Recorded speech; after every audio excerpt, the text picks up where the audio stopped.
and gentlemen, and a welcome courtesy of SCM Video to this, the most eagerly anticipated event in the Brisca Formula One calendar for season 1994. This is the Formula One Championship of the World. It's a rather damp and cool evening, but this will obviously relate in an excellent preparation of the shale track. And we've got a top line of shale specialists on the grid tonight, including Dave Beresford, Kev Smith, Paul Harrison, Andy Smith, and of course Frankie Wayman Jr. These are arguably the top flight British contenders for World Championship honours tonight, and of course we'll be interviewing the top line drivers to relay their prospects for this, the big race of season 1994. Event interviews would be complete without interviewing the defending world champion tonight, starting on outside row 11. The man with the gold roof driving car number 1 is of course Peter Folding. Peter, usual sort of questions. Is it the usual sort of answers? How do you think of your chances? What sort of car preparation have you made? Which do you want first? First one, please. Which for that car? Well, chances really. Maybe the car preparation first, because perhaps that might give you the confidence for doing well in the race itself. Well, I'm here, aren't I? So I suppose I've got a certain amount of chance just by being here. Well, before we... a new engine in my car, which I'll be trying tonight, so I don't know how that's going to perform. Hopefully it should perform better. Is it a small block again, Pete? Yeah, small block. Just have to go with what happens. I mean, you can't dictate what everybody else is going to do. You can just do what you've got to do and adjust it accordingly to what everybody else does. Obviously I want to win again, just have to see how it goes. You do have good form at Bradford, Pete. Somebody's doing that on purpose. Ignore the phone, you carry on doing this. Yeah, Bradford, it's good, and so is John. Sell them! They've just took a dip, have they? So... currently being interrupted by our rival video, JSD there, but moving swiftly on. Yeah, as I was saying, good form really at Bradford, Pete. Perhaps with you being halfway down the grid, a little bit of the pressure off? You could say that. I mean, if you're on front 3 rows, if you make a mistake, then it's costly, whereas if you're at back and you make a mistake, it's not as costly. You're not in a position, whereas you're in a position to win, but I don't know, with my form and everything else at Bradford, I would think, I mean, we're a good chance. And you only need to look back to your last World Final here at Bradford in 1992. You started right at the back, came through for a 3rd. Yeah, that's right. I mean, you only need a few hold-ups, front cars, and you're there. I mean, I'll not need nobody to invite me through. I'll be making my own way through and just see how it goes. I mean, maybe I'll get a flat tyre. Who knows? You never know what can happen. You just got to go for it and see what happens. And you think the car's going to be handling well around the shale tonight? It's going to be a bit damp out there, isn't it? Yeah, well, that's how it's best, innit? I think it ought to rain a little bit more. Right then, Pete, well, all that remains for us to say is wish you all the best and perhaps go for it and get that gold roof once again. Thank you. Okay, thanks. A little bit ahead of Peter Folding on the grid tonight, starting on inside row 10. We have the American representative driving car USA 711, and that's Mike Isles. And just remind us, Mike, what part of the United States do you come from? We come from the eastern side of the United States, in the Cherry Hill area, Medford, New Jersey, actually. And tell us a little bit about your race pedigree. What do you race over there? We race a small block modified, which is basically it's an eastern state small block modified, primarily raced just on the East Coast from, say, Florida to Maine, Massachusetts, up in that area. And how has been your performance in this last season? It's been a rough season for us this season. Last season was actually better, but new car, we were trying to work out a lot of things, and we're getting better near the end. You know, we still have probably another 5 to 10 races left. And what did you think of your invite to come over here and race the short track World Championship contact style? I thought it was a great idea. You know, I'd seen some pictures of the cars, and I thought they were pretty neat looking, but had no idea exactly how much contact they did until we watched some videos when we got over here. I don't know if I would have came, you know, had I known. But they're interesting cars. I mean, basic stock cars, more or less what they were 10 years ago, 15 years ago in the States. However, they have more horsepower than what they did then. And tell me how they feel, because you were out at the Long Eaton Sports Stadium last night, having only just arrived from the States, and you were out in Murray Harrison shale car. You looked like you were flying. How did it feel? Felt like I was flying. I don't know how fast we were actually going, but it was real fast. A lot of power. Murray's been great enough to give us a real good car. A little more twitchy than what we're used to, but nice race car. You know, just take a little bit getting used to it. It's a shame I didn't come over 2-3 weeks before this. You know, to run with these guys a while. Yeah, it's definitely fun. Because of course the contact is going to be a real unknown quantity in a physical sense of the word, isn't it? Yeah, we'll see. You know, you don't know until the first hit whether you're going to be able to handle it, I guess, right? You're out here to enjoy it, Mike, and obviously we're going to wish you all the best out there to represent the United States of America. Thank you very much. Okay, thanks again. Bye-bye.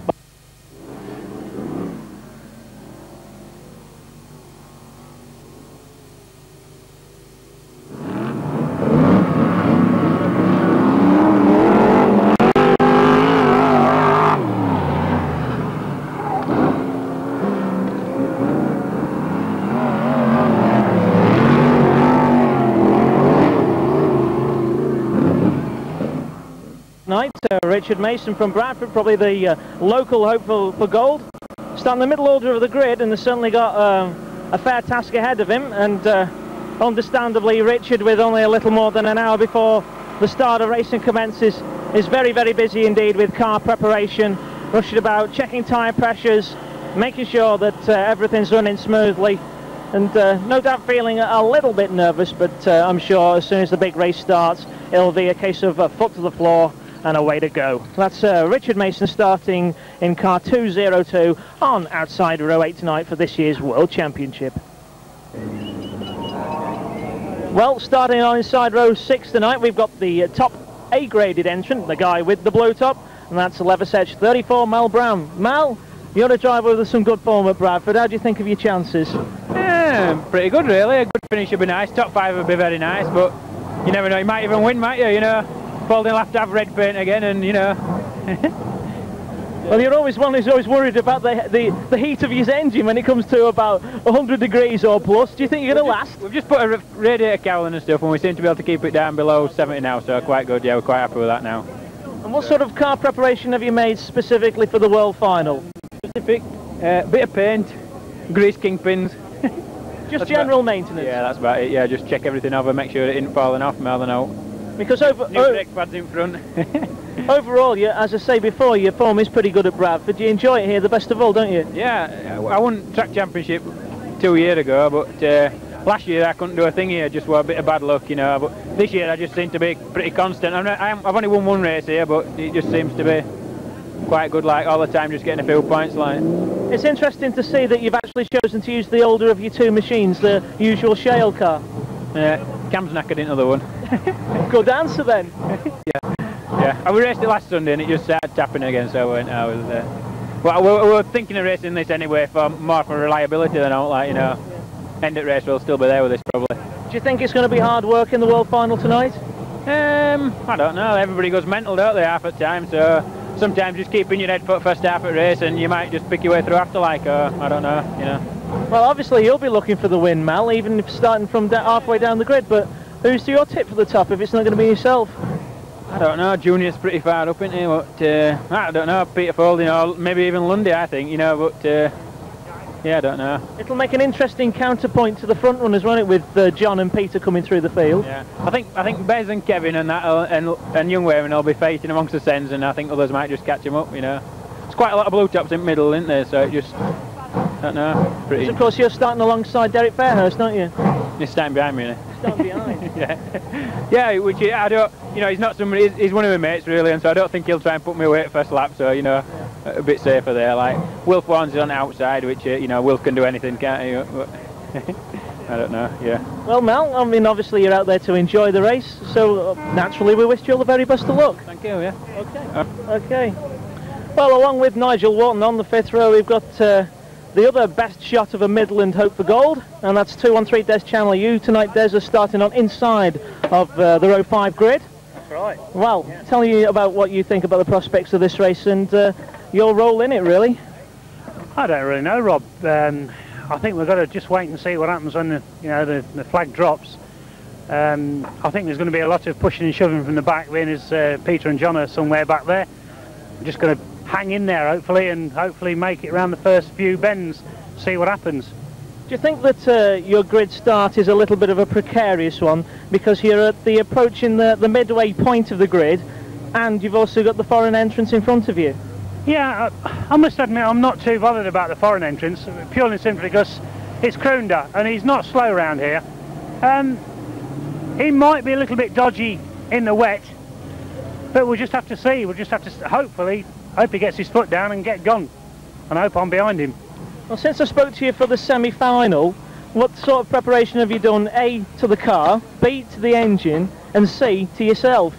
Well, I'm about right. The car, we've rebumpered and nerfed it. The engine is my engine that I blew. Well, I didn't blow it, but it went at Coventry. And yeah, Paul painted it. Yeah, Paul painted it. Well done, Paul. And it's basically the engine that we took out 2 months ago at Coventry, and we've been waiting for pistons. Since then we've been using Ian Platt's engine, which we used for the semi-final, as you probably well know. We've put this in and run it at Chesterton last week, and that's all it's done. How did you feel it went? Totally different, to be honest. We've got a different cam in it, so I nearly spun it on the first bend of the final. Oh, this means that it's quicker. It comes on a little quicker. Yeah, it does come on a lot quicker. I don't know, really. I just ran it round at Chesterton, basically to run it in more than anything. We put a big gear in, didn't use many revs, but just literally did a few laps to basically bed it in so as we can give it some shit out there. Now, your best world final finish was in '89 at Coventry. You got a 3rd place. But here at Bradford, you've had a little bit of ups and downs as far as world final events are concerned, haven't you? Yeah, I must admit, I mean, we were in a good place. Was it 1990, the last one here? 92. 92, was it? Yeah, 92, beg your pardon. I was in a good place. Unfortunately, I got took out with about 5 to go when I was sitting in 3rd, so I was a bit miffed about that. But that's stock car racing, isn't it? At the time, you're a bit pissed off, but you just got to settle it all and say, well, never mind, there's always next year. I don't mind if I finish in the top 10, Rob. Well, your fellow Midland entrant, Nigel Wharton, he's a little bit open-ended about his prospects. Are you going to be a little bit more forthcoming about how positive you feel and what your real eventual outcome is going to be? I would like, and I mean I would really like, to beat the '89 place, which was 3rd.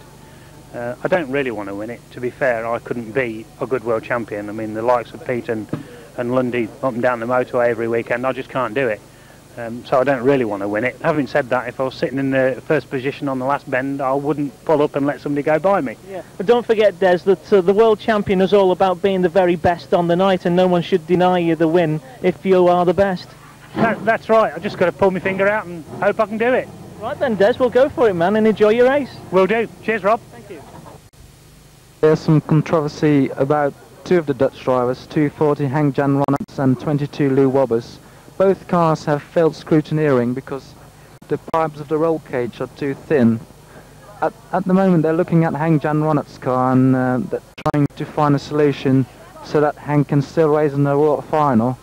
It's believed that Lou Wobbers is going to race his tarmac car, the black one which he raced at the long track, instead of the yellow one with the yellow nerf wheels, which has been banned for tonight's World Final.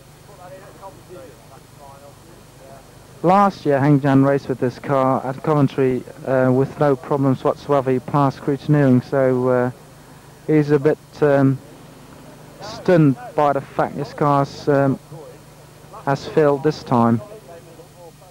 We'll have to wait and see what happens. He's made a lot of effort to be here tonight.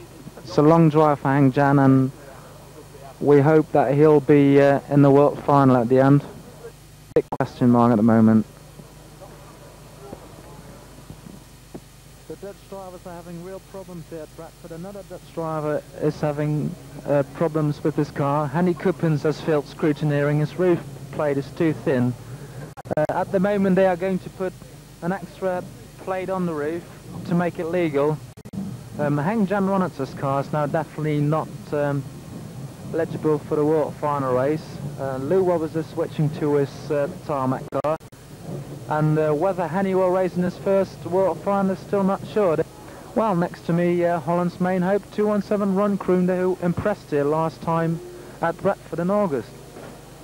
No, in Bradford. Bekend baantje voor je, hè? Ja, het is een lekker baantje, lekker wijde bochten, dus ja, ik hoop dat het goed gaat. Een centerbaan die je wel ligt. Dat lijkt me heel goed dit dus. It's one of the shale tracks that Ron really likes. It's a track that also suits his style. Wide bands, and he really likes to race here. 4 jaar terug was je vierde. In 92 ging het minder. Op Sintel de WK's is nog wel wisselvallende vorm. Ja, het is natuurlijk moeilijk voor ons, want in Nederland hebben we alleen maar asfaltbanen, maar ja, je moet ook een beetje geluk hebben. Dus we zullen ons best doen. Ron says he only races shale on World Final days. We only have tarmac tracks in Holland, so it's a very unfamiliar surface for the Dutch. So that really explains everything. He hopes to do his best and get a good placing, I think. Thank you very much. Ja, goed resultaat. Dat is, nou ja, ik denk we zullen ons best doen, hè. Goal is, ja. Winnen? Het moet kunnen, maar ja, we moeten geluk hebben. Ja. If he's got luck on his side, he might win it. Well, let's hope for Holland. Right. Well, a lot of the chances always reflect on the top 3 rows of the grid. That's where the race winners normally come from. But they have, of course, come from further back down the years, notably the row 5 start. Stu Smith has done it. Question is now, in 1994, can Nigel Wharton do it? You're on outside row 5 tonight, Nige. Yeah, that's quite right. No, I wouldn't put any money on me, but I'm going to be trying my best, and we'll see how it goes, see how much luck I have. You have been concentrating on the shale this season, Nigel, mainly at Stoke-on-Trent and at Coventry. But you have been out at Bradford this season. Yeah, last meeting we was here. Nice, we had a lot of luck, but we've altered the car quite a bit since, so we're hoping it'll be better tonight. Do you like Bradford? Years ago I used to, yeah. You get a fair crowd, it's a nice track to drive at, but I just don't seem to have too much luck. I've won 1 or 2 finals here in my career, that's about it. And of course, starting on the row 5 slot tonight, on the outside of the grid, do you think it's going to be a little bit hectic to get away from, because you're getting towards the middle order of the pack here, aren't you? Yeah, yeah, I just hope I get a good start and I'll settle down into a position I can build on that, but it all depends on, well, the weather for a start and the foreigners and all sorts, so we just have to wait and see. Because of course the foreigners are starting right in front of you on row 4. Yeah. I've seen them cause a fair bit of trouble in the years, but no, well, they'll obviously be the best near the front, won't they? So I'm hoping I won't have too much trouble off them. Do you think that you're probably the best Midland chance for Gold Roof tonight? Probably. Who else we got left in the Midlands now? Well, you've got Des Chandler alongside you. Yeah. Oh, well, Des is fair driver, isn't he? Yeah, it's just luck, all on luck. Do you think you would have preferred it as it will be next year back at Henlesford? Not with this car now, because it's like very old for tarmac, and I could do with another one, but no, it's just the same for everybody, isn't it? It's just as it comes. Well, Nigel, that's pretty open-ended, but of course we wish you all the very best of luck for the big race. Thank you very much. Thank you. Bye. And here he is, resplendent in brand new overalls from Nuneaton. We've got 73 Rob Cowley. Tonight, Rob, you're starting on outside row 3. Tell us about your chances. As good as anyone else's, really. I'm in the first 3. The winner always seems to come from the first 3 rows. I'm hoping that it's the 3rd row outside tonight. You don't think that the fact that it's been fairly damp tonight and the fact that you're on outside of the grid is going to present you with any sort of problems come the first lap? I don't know, it's all going to be a bit of a lottery, but I'd rather be on the outside than the inside. I don't like the beams. It's very interesting. And if you've raced around here, if you're on the outside, at least you can bounce off the Armco, whereas you can't bounce off the beams. That's a very good aspect, because a lot of people are always saying, well, I've got to be on the inside to have a good chance. So really, in light of the fact that it is here at Bradford, you're still feeling fairly positive. Yeah. At the moment I'm not at all nervous or anything else. I am reasonably confident, hopefully not overconfident. But no, I'm not disappointed with the outside drawer at all. I think it is an asset around Bradford because of the Armco. What sort of car preparation have you done for tonight's race, Rob? Well, since last Sunday the car's been in bits. We've gone all the way through it. bearings, gone all through the back axle, front axle, messed around with the engine a little bit, changed the carburettor because it was sticking last week at Stoke. Just general maintenance, really, you know. So apart from that, nothing too special, just something that's your usual cup of tea for the Bradford Shale? That's right, this car's been going well on shale all year, so we didn't feel as though we really needed to alter it, you know. We'll just have to wait and see. It's in the lap of the gods now, isn't it, out there? How is your Bradford form altogether? It's not bad. I tend to do sort of either all or nothing. I either do reasonably well, or I have an absolute crap meeting, you know. As I'm hoping tonight, I'm going to be doing reasonably well. And of course you're going for that gold roof, and you're surrounded by real top-line drivers on the first 3 rows. If it's not going to be yourself, Rob, who's going to win the world title tonight, who is your tip? I don't know about my tip. My preference would be Dave Beresford. I mean, you must be getting fed up of hearing this, but I would like Dave to win it. As for a tip, I don't know. Honestly, I want to win it. And you reckon that you're going to be in for a good enough shot to be able to beat him? Oh yeah, I mean, I ain't being big-headed, but I'm as capable as anybody out there, and it's just a matter of whether I get the luck, whether I get the brakes, and whatever. As long as all 4 tyres stay up and they're all pointing in the same direction, I'm in with the shell, you know. And I mean, I'm sure that they ain't bothered about me, and I ain't bothered about them. And I think it's going to be a good race. I honestly do, especially with it being a bit moist as well. I mean, that's going to, you know, give me a started edge, I think. Well, Rob, it's good that you're brimming with confidence, and the fact that you've given us some good straight answers, and of course we wish you all the very best of luck. Thank you very much indeed. I really hope you can see, next time you see me, I'm standing on number 1 out there, mate. Well done, mate. Thank you. Thank you.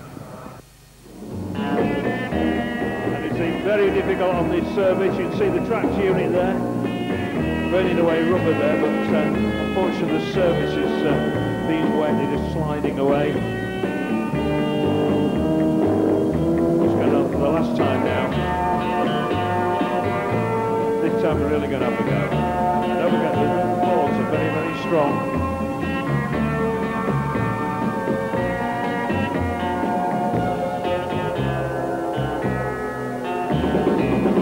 Real running go now. Everybody, come on. 1, 2, 3, pull! There we go. Oh. If anybody can make some spares, the Arabella. So that one underneath. No, the one underneath is there. You pull out, and up we go now.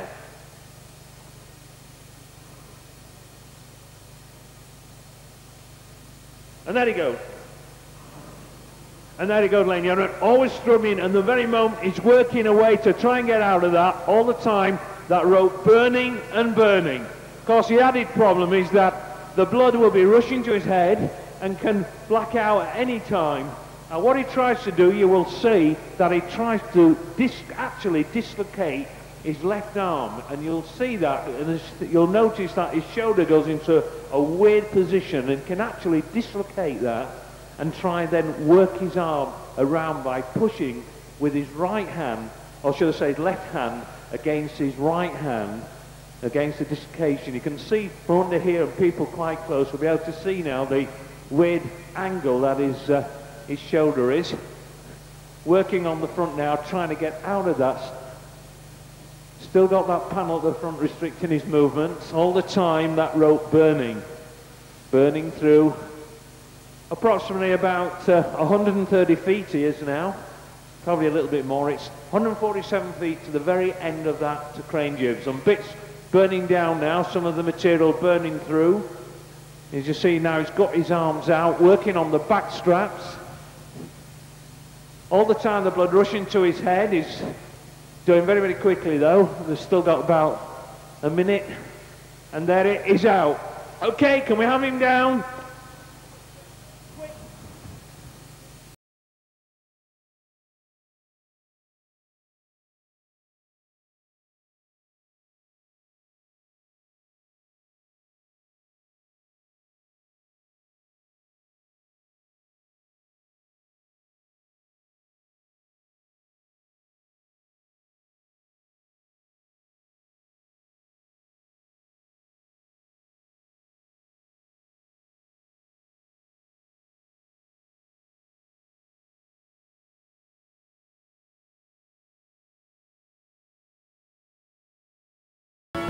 for the car.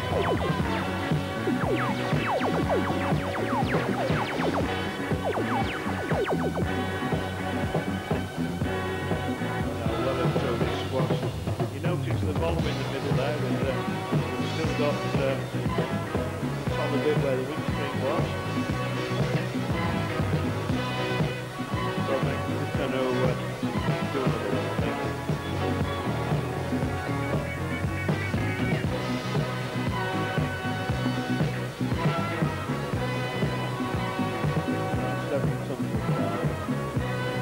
How we get to the thing. There they go. My round, sky high.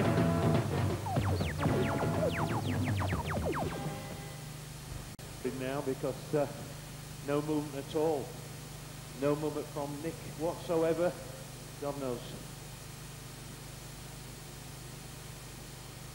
Oh! But can we just check quick. And you see it's first open. Ladies and gentlemen, completely empty. Ladies and gentlemen, look up at the airplane. There's some legs coming out. And there it goes, ladies and gentlemen. Mr. Nick Jansen holding the handcuffs in his right hand there, completely free. Fucking over! Man! Right, off we go. Well, in spite of the fact that the defending world champion Peter Falding is trying to put us off here with the constant revving of his engine, a man is trying to take the gold roof from him tonight, Frankie Wayman on inside row 3. He's going to lend us a few words and what you think's your chances on tonight's big race, Frank? I've got a clue. Good evening anyway. I don't know, I mean, it's anybody's race, isn't it? I've said that all along, but, you know, you can't count Peter out, not from where he is, not for a minute. You know, I think he'll be right up there with him, so just depends if rain holds off and everything. If it does, it'll be a bloody good fast race, so just hoping to get in at the start and just, you know, get a few laps in, see how it goes. Well, so-called experts, I mean myself included, I've sometimes written that you've had a few handling difficulties with this new car, but on occasions you try to prove me wrong. And what do you think about the handling of the car this year? Do you think you've got it right now? Yeah, it's dead right now, you know. I won final at Stoke last week. Yeah. We've just been trying a lot of different things, tyre combinations, springs, you know, we had anti-roll bar on it and they banned that. So that set me back 2 or 3 meetings, but you know, last weekend at Stoke it was going very well. I was very happy with it. So a real good confidence booster, Frankie. Yeah, it was. I mean, I'm quite confident. It's first year really that I haven't been that nervous. You know, I'm going to enjoy the race. I think last year when I started it back at Coventry, I really enjoyed that race, and like I think it just gave me the confidence. Just get through them first few laps when there's cars darting everywhere. You know, and we'll see how it goes after that. And of course, you'll be hoping not to repeat what you did in 1992 here. Yeah, well, you know, you can never count that out. If cars are slowing down in front of you and you're going in and you've got to go on your line, well, if there's something there, you know, it's gonna cause you problems. But hopefully tonight we'll get away clean, and you know, I think in '92, to be fair, with Danny on pole, I think John chopped him up coming out of this bend here, and like it kind of threw him a bit, I think, and he went into that top bend there all to pot, and like, you know, what these things happened, I got back and got 7th or something, but you know. We'll see how it goes. Have you had a chance to actually have a look at the shale track tonight? Because to the layman's point of view, it does look quite good. It's quite what, sorry? It looks quite good, the shale tonight. Yeah, it's been raining up here all day, just on and off a little bit. I think it'll be nice and damp. If they clear it in the first 2 heats, you know, get rid of most of the shale. If you don't put too much water on, I think it'll be an absolutely cracking race. So you reckon your car's going to get plenty of bite into turn 1? Yeah, I'm hoping so. I mean, it depends how much water they put on. The problem is if you put a lot of water on, you're just floating. You know, you're on the surface of the water, and you know, it's anybody's guess what's going to happen. But we'll just have to see what happens. Well, Frankie, whatever happens tonight, if you do get that gold roof, you'll be a smashing ambassador of the sport. So naturally, we'll wish you all the very best of luck. Thank you very much. Thank you, Frank. Cheers. The rise of tonight's outside road 2 starter has been meteoric. Along with all top second-generation drivers, Andy began in mini-stocks, where he took all major titles and the National Points Championship. And retired just a few years after Junior Wayman and the Hodgsons, whereupon Father Stewart bought Andy the first of Frankie Wayman hot stocks. After a low-key debut at the end of 1989, Andy soon got to grips with the budget formula and went on to completely dominate the formula within 2 years. Though having Formula One's most successful driver in the family certainly helped Andy on his way to the top, success soon came his way due to his total knowledge of car building. And at the end of 1992, he was renowned as the #1 hot stock builder. And his unparalleled knowledge of offset chassis technology indicated that when the time came, the move to Formula One would be an easy one. Throughout the early 90s, Andy had been making occasional big league appearances in spare folding cars. And in 1992, regular racing at Long Eaton and Bradford paved the way for a real assault on the big league, which happened in July 1993, when a revolutionary 391 car touched down on track with a Stocks Line Grand National win at the Skeggy Euro weekend. Defining features of the 510 powered machine were the short cab, extreme angled wing, midnight blue colour scheme, which has since become first choice for F1 racers. The rest of the 93 season could not have gone better. Andy scored wins at virtually every debut track, totalling 20 heat wins and 4 final wins by the end of 93. Highlights included a heat final double at the September Long Eaton, almost total domination at Chesterton, and a close runner-up finish in the 93 Grand Prix Series. After the perfect start to a racing career, things faltered in 1994, with every conceivable problem putting Andy down to blue. Whilst this was a personal disappointment, it allowed a string of runaway victories during the qualifier season, which resulted in a Stoke semi second behind Dave Beresford. Since the semi, Andy has tackled the arena of tarmac racing with a true tarmac special, debuted at Northampton and proven at Andy's first long track with a 4th place finish. And it is this machine Andy reluctantly races in the 94 World Final.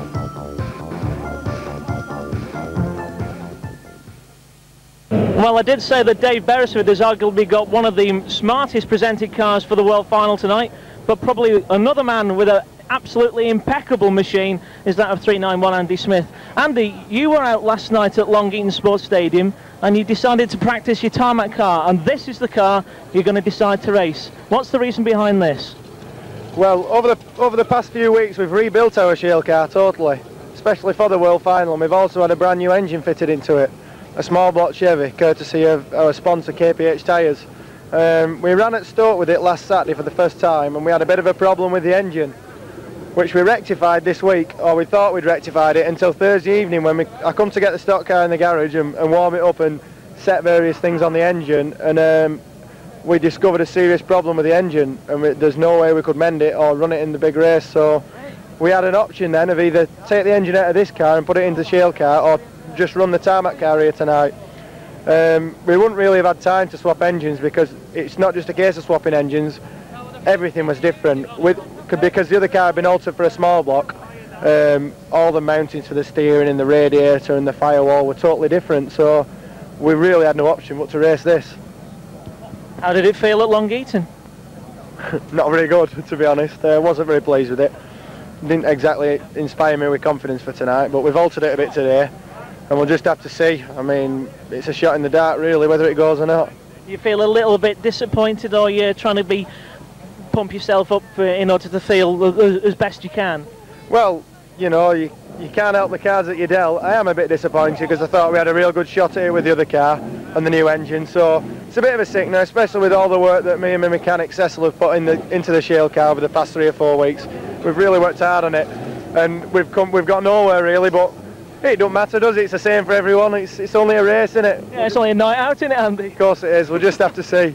How do you think you're going to, therefore, try and tackle the opposition around you? I mean, you're on the road too, obviously a favoured position on the grid. Do you think you're going to still have enough nous to try and tackle other favoured race winners?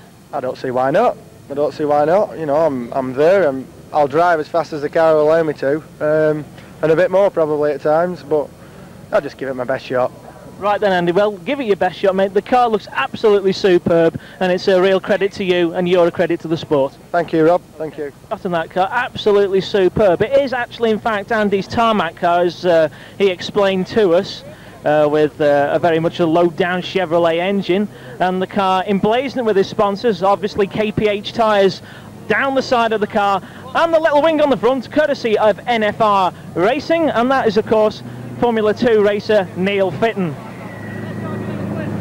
What is usually favoured as the inside of Road 2 position From Rotherham, West Yorkshire, we've got number 2, Paul Harrison. Well, Paul, I understand the car's not even out the bus yet. Do you have a surprise package?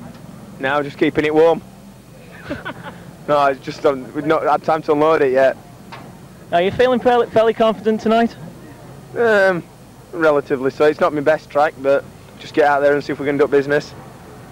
And what about car preparation? Is there anything special that you've put on the number 2 car in readiness for tonight's big race? No, just it's more or less as it were last week. We've perhaps done a few alterations and that, but whether they're going to work or not, I don't know till I get out there. What do you think of your form at Bradford this year? Well, it speaks for itself, doesn't it? It's been terrible. I've had a bad year at Bradford and probably everywhere else, but it's a different race, world final, and it's just a case, I think, regardless of past form at any track or the track you're racing on, I think it's just a case of trying to get it right on the night. A lot of these so-called experts always seem to think of you as a somewhat more of a tactician type of driver, thinking before you make the moves, before you go flying in with the front bumper. Do you think that sort of attitude is going to be at the forefront of your mind for the big race? We'll just have to wait and see, won't we? I don't want to give me game plan away or anything like that, but my results in past world finals aren't bad, or any other big race for that matter, so I'll just get out there and just do what I can. Who do you see is going to become your main competition? There's a lot of good drivers out there. Andrew Smith, Dave Beresford, Young Frank, Kev Smith. I know I'm naming up front men, but you can't discount any of them. And Peter from Midway and John from the back. You know, if there's a pile-up and a race stoppage, a delay or something like that, then they're certainly going to be there, I think, the latter part of the race.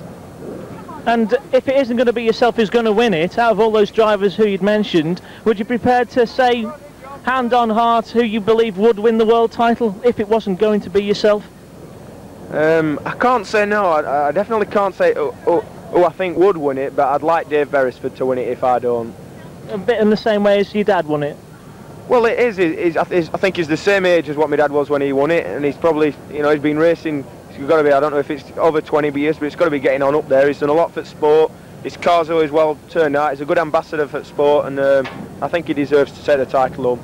Well, Paul, you can't say fairer than that, and of course it remains for us to say we'll wish you all the best as well. Thank you very much. Since he burst into the star ranks of Brisca Formula 1 in the early 90s, Kev Smith has been to many a definition of the ideal stock car driver. And even better is his white top to superstar story, which now inspires a generation of low graders. For the first part of Kev's racing career, the Huddersfield council worker raced an ex-Dave Beresford car, which belonged to signwriter Ken Hopes. In 1985, this car earned Kev 29 points, and in 1986, Kev once again gained a cool 29 national championship points. Throughout the late 80s, Kev was racing on a strict budget, with a provided car and generous workshop facilities from Neil Brigg. This familiar low-grader scenario would continue for 3 more years, until 1990, when Kev finished the season as an increasingly notorious A-grader. This attracted the attention of well-known stock car patron Tony Cole. The rise to the top of Brisca Formula 1 was on its way. Thanks to Big Tony, Kev started the 91 season with a Performance Unlimited Chevy, allied to a state-of-the-art chassis. Kev's first high point of 1991 came at the Bradford qualifying round, where he won heat and final after locking out John Lund for closing stages of the final. Bev Greenhalgh was commentating this epic stock car race. Paul Harrison straight into the fence, so now it's John Lund's turn to have a go at the 2 cars immediately in front of him. Oh, and look at that! Kev Smith coming back, he pushes Hodgson out there, and while they were doing that, John Lund came through, but Kev Smith is holding on all time, and it's 5 next time. 5 next time, Caroline, so with 5 to go. It's Kev Smith in car number 64 from John Lund in car number 53, and Anthony Hodgson coming right back in car number 272. Still very much in contention is Andy Hodgson as they come round to pick the way past the slower cars. Here on the home straight, Kev Smith gets held back by car number 263, bumper going in there, but still Kev Smith won't go. 272, Andy Hodgson really having a go, so John Lund in car number 53, and that bumper to bumper virtually all the way around this stadium, breaking apart just a little bit there on the pit bend turn, coming into the home straightaway. Barry Heath goes in car number 343, but it's still Kev Smith in car number 64 from 53, John Lund, and 272, Andy Hodgson first, second and third, and what a superb race these 3 are making of this. And all credit, whatever happens there to Kev Smith in car number 64, because he really has shown those 2 star men what it's all about in this particular event. Andy Hobson coming back now, and he's having a go at the back end of the John Lund car. John Lund goes a little bit on the wide side. Still Kev Smith in car number 64. John Lund winding it up down the back straight. And we've got one right over down here. And we got on the flashing yellows.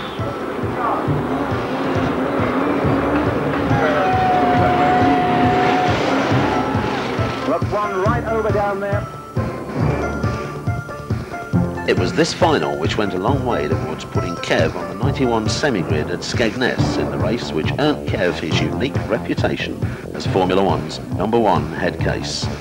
From his innocent Road 3 start, Kev managed to fence the 5 race favourites on the first lap, blocked the progress of every other driver on the grid.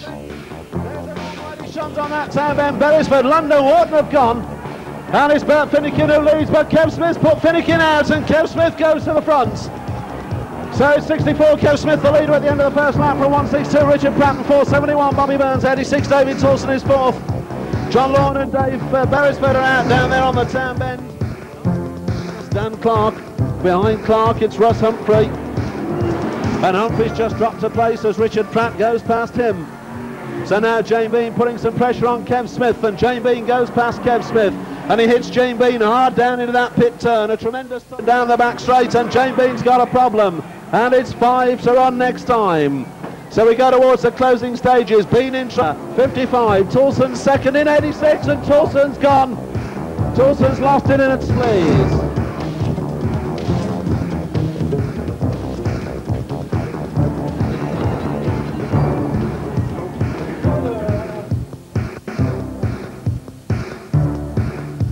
Since 1991, Kev has been one of the sport's main reds results-wise, but to the terraces, he remains the superstar who couldn't respect other drivers if he tried. Big moments since 91 include the 92 Grand National Championship at the last ever Scunthorpe, the 1993 Skegness Trust Fund Championship, and the 1993 World Final, where he fended off Junior Wayneman for a rostrum finish. 1994, Kev has excelled himself in the Long Eaton semi-final, where big hits on Paul Harrison and Ian Platts gave him a front row world final start, whilst racing with a badly injured leg and leaping over the 371 car. The only downside to Kev's racing have been injuries. The 93 Grand Prix series was missed due to a painful incident at Boston, and the Mark Duxbury incident at Bradford nearly ended Kev's world final hopes for 94. But despite this, Kev spends more time smiling than any other F1 racer. Continue as we've started right at the very top and starting alongside Dave Beresford on outside row 1 tonight from Huddersfield in West Yorkshire. It's 64, Kev Smith. Well, Kev, we have had some good times with the interviews of the semi-final. Can you relay us a couple of funnies in light of the world final? No. Well, keep smiling, mate. Next question. The question is, how confident are you feeling? Look at front bumper. And go and have a look at it, and that's how confident. Extra thick? No, there's something on it. No, we're pretty confident, yeah, but you know, you might get a flat tyre, so you don't know, do you? But we're going for it. But everybody else is out there, aren't they? Well, what do you think of the fact that you're having to start up on the outside of the first row? Because sometimes, as Peter Falding showed in the semi-final, it presented problems. Just have to wait and see. It's a problem if you make it a problem, and if you lean on, it's, you know, as long as I don't get my wheels hit shit, I'm not bothered. So we'll see. I take it though, in light of the front bumper gesture, that you're going to be feeling quite aggressive. Depends if anyone comes past. No, we just tidied it up a bit, and yeah, there's a motto on it, so that's the way it goes. Just tell us the motto again. I don't know, I forgot it, lad. Just wander round, don't be lazy. Tell us about the car preparation, Kevin. We've got a battery charger, and then we've plugged it in here and we've charged battery up, and that's about it. Painted front bumpers? Aye. Yeah. We've done a few bits and pieces to it, try and tidied it up a bit, but, you know, still a bit scruffy, but it's end of season now, innit? Well, on the face of it, your tyre preparation, the ones that you've chosen, look a little bit different to Dave Beresford's. What have you chosen for tonight's big race? Well, these were to load up with. And to baffle interviewers with, so yeah, it's an 890 Alliance, but it'll be before your time, that. So Frank will remember them. No, it was probably going to be the same as Bez's actually. I haven't been around, but I think it'd be the same. Because you're limited to the type of fuses that you can actually use, aren't you? Yeah, there's like 2 sizes of them. They can run an Agafot big uns. So yeah, and Pirellis, I like them. And with the fact that it's going to be fairly damp tonight, how are you going to feel about it being wet? I don't know. I haven't a clue. So it's very much take it as it comes, is it? It's got to be. It's only way. You can't think, oh right, yeah, we're doing this, we're doing that. You don't know. We'll see. I mean, it might fine up. It might rain all night. You know, it's hard to say. So we'll see. And what do you think of the amount of expectations that the crowd have got for you, Kev? Because already, whether you're going to be a winner or not, you're already a people's champion. I think there'll be a lot of people cheering for us, and I hope it don't disappoint them. So yeah, I'd like to win it for me and for them, but you know, it's a race. No, it's a birthday present for yesterday. No. Marcia, come here. Come here. Go on, Mars, congratulations for your birthday. Are you feeling excited? Oh God, nervous. He doesn't have nerves, I have them for him. Bye-bye, Kev. Well, all that we can remain for the Kev Smith team then is to wish you all the very best and luck. Enjoy your racing tonight. And behalf of SCM Video, all the best. All right, Kev. Okay, thanks a lot, Rob. Cheers. Part of the fun. Well, there it is then, the front bumper of the Smith machine. And there's not much else you can say. It was way back in June of 1976 that the then new Stockcar Monthly offered a profile on one of the rising talents in the sport under the headline Bez, Shooting Star of 76. Dave Beresford had started racing a well-used 3rd or 4th hand Darky Wright-built car at Bellevue on Monday 1971. For the record, he rolled it, and it took until Christmas to get back together again. But a 7th in his heat on Boxing Day proved to be the starting point of what has turned out to become an outstanding racing career. The real turning point came, however, with a self-built car debuted in June 1973 at Long Eaton. Inspired by the guru of stock car building, Londoner Darky Wright, Dave's superbly crafted car made a massive impression on race fans and drivers alike, and took him on a ride through the grades to eventually claim the coveted red roof in May of 1975. From that day to this, Dave has remained at the forefront of the sport, winning the British Championship at Bradford in 1988 and coming second here in the world in 1992. A world win has always eluded this veteran of the raceways, however. One is bound to ask if 1994 will be his last real chance at the title. Having raced continuously for 24 years, Dave Beresford has certainly earned his claim on the sport's premier title. Well, no doubt about it, this is going to be quite clearly the most smartest car on the raceway in the big world final tonight. The man who starts on pole position, driving car 260 from Hadfield via Hyde in Cheshire, that's Dave Beresford, and what a magnificent paint job this man has really put on this car. Some superb time hours put into the effort, especially for this big race. And after 20 odd years of racing, can this be the man who's going to eventually get the gold roof for the first time? Well, we're going to have a few words with him and find out. Himself, driving car 269, starting on pole position, that's Dave Beresford. Dave, can you just relate to us what your logo is on your TV, on your t-shirts, because it seems to be quite humorous. Somebody came up with this, bald and old and going for gold. I suppose I am really, but it's alright, isn't it? Bit of fun. That's what it's all about, a bit of fun. So tell us, how long have you been racing now? Just above 20 years, it must be 22, 23 years. Started in 70, 71, and I've raced ever since. And of course this gold roof has been the one that's eluded you so far, and you've been so near and yet so far down the years, particularly at Bellevue and here at Bradford. Yeah, somebody's told me, one of these statisticians, if that's that I've done 17 world finals, so, well, this is the 17th, I haven't done it yet. But yeah, I've got to be there trying, haven't we? Well, a couple of semi-finals have gone your way. This one has been no exception. And of course, starting on pole position tonight. What do you think of a pole position start? It's not unfamiliar to you? No, it's just if we can get away. That's the main thing, because all good men are at front, aren't they? You know, so it's just whether there's a big push or what, whether they can make a break for it. just have to see how it goes. Because you're the veteran surrounded by the young guns, aren't you? Old timer, right? Yeah, veteran. Yeah, I don't really feel like a veteran. You are as old as you feel. Aye, well, there's another one of those as well. What do you think of the opposition that's surrounding you on the first 3 rows, the likes of Junior, young Andy Smith, and of course Kev Smith? They're all good lads, aren't they? They're all right, half my age, full of it. Yeah, that's it, isn't it? Tell us briefly, David, about this car then, because the paint preparation makes it look absolutely superb. What about the car preparation itself, the engine, the tyres? What can you tell us about that? Well, I've just had the engine out and had it, well, it's been completely rebuilt. Mike Goodhart built the engine for me, and it's been generally getting a little untidy because I built it, well, Graham Barr built it in 1991. It's never been repainted, so we decided, well, we've got engine out, we'll do some paint work, and then we've gone on from there, completely repainted it. We've spent hours and hours on it, to be quite honest.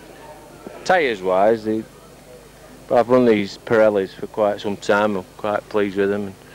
Like it is a bit damp, so they shouldn't be so bad. And these Uzis are just, you know, what you can race basically. Most of them will have those on, I would think. And in light of the weather and the way that's going to affect the shale, is that going to suit you? Well, yeah, I suppose it will. Yeah, it's pretty quick, this car anyway. But whether they're quicker, me being an old timer, you know. Are you feeling confident? I wouldn't like to say really. I'll do my best. Right, Dave. Well, we can't ask any more of that. I mean, obviously for a lot of the long-time fans in the sport, they'd be delighted to see you win the Gold Roof after so many years of trying. So we'll wish you all the best. Thanks very much. Okay, thanks. Thanks, David. Yeah.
Okay, the flag goes down then for the first event of the night, and it's car number 421 who's pushing away there. Nigel Wilkinson charging down that far side into turns 1 and 2, with Phil Bicknell in second place in car number 7 in the early stages of the event, but there's a long way to go. Mark Gilbank at the back there in car number 21's got it all to do. Ratzel's in trouble in the early stages in car number 265, and as they come through again, Nigel Wilkinson the leader in car number 421. From number 92, George Braithwaite in that second place, and then comes number 7. Phil Bicknell holding on nicely in that car of his, handling well. Moving up through there is Paul Pennington in car number 382. He goes a little bit wide on turns 3 and 4. But Phil Smith coming through as well, keeps a tight inside line, keeps it low around that turn, and is already giving a little bit of stick there to what looks like Dave Johnson in 383. And indeed that was the case, struggling just a little bit as it is at the moment is Steve Hodgson in car number 172, and Wilkinson still leading in number 421, takes his car nicely around the first and the second bend, and then pulls away just a little bit for a second or two from the second place man. Here he comes, 421 and 92 in first and second places. Bicknell still third in car number 7. Bicknell loses it a little bit there, and that should enable Haywood in car number 424 to move up just a little, which it does. Richard Knight going quite nicely as well in car number 436. He gets caught though over on that far side, just as he looked as if he was making a bid to go past Haywood. It didn't quite work for him, and indeed he departs there having lost a tyre. Haywood still in the places though, but the man who's actually leading the pack is Nigel Wilkinson in car number 421. For Braithwaite in that second place, and a big gap till we come to Haywood in third place in car number 424.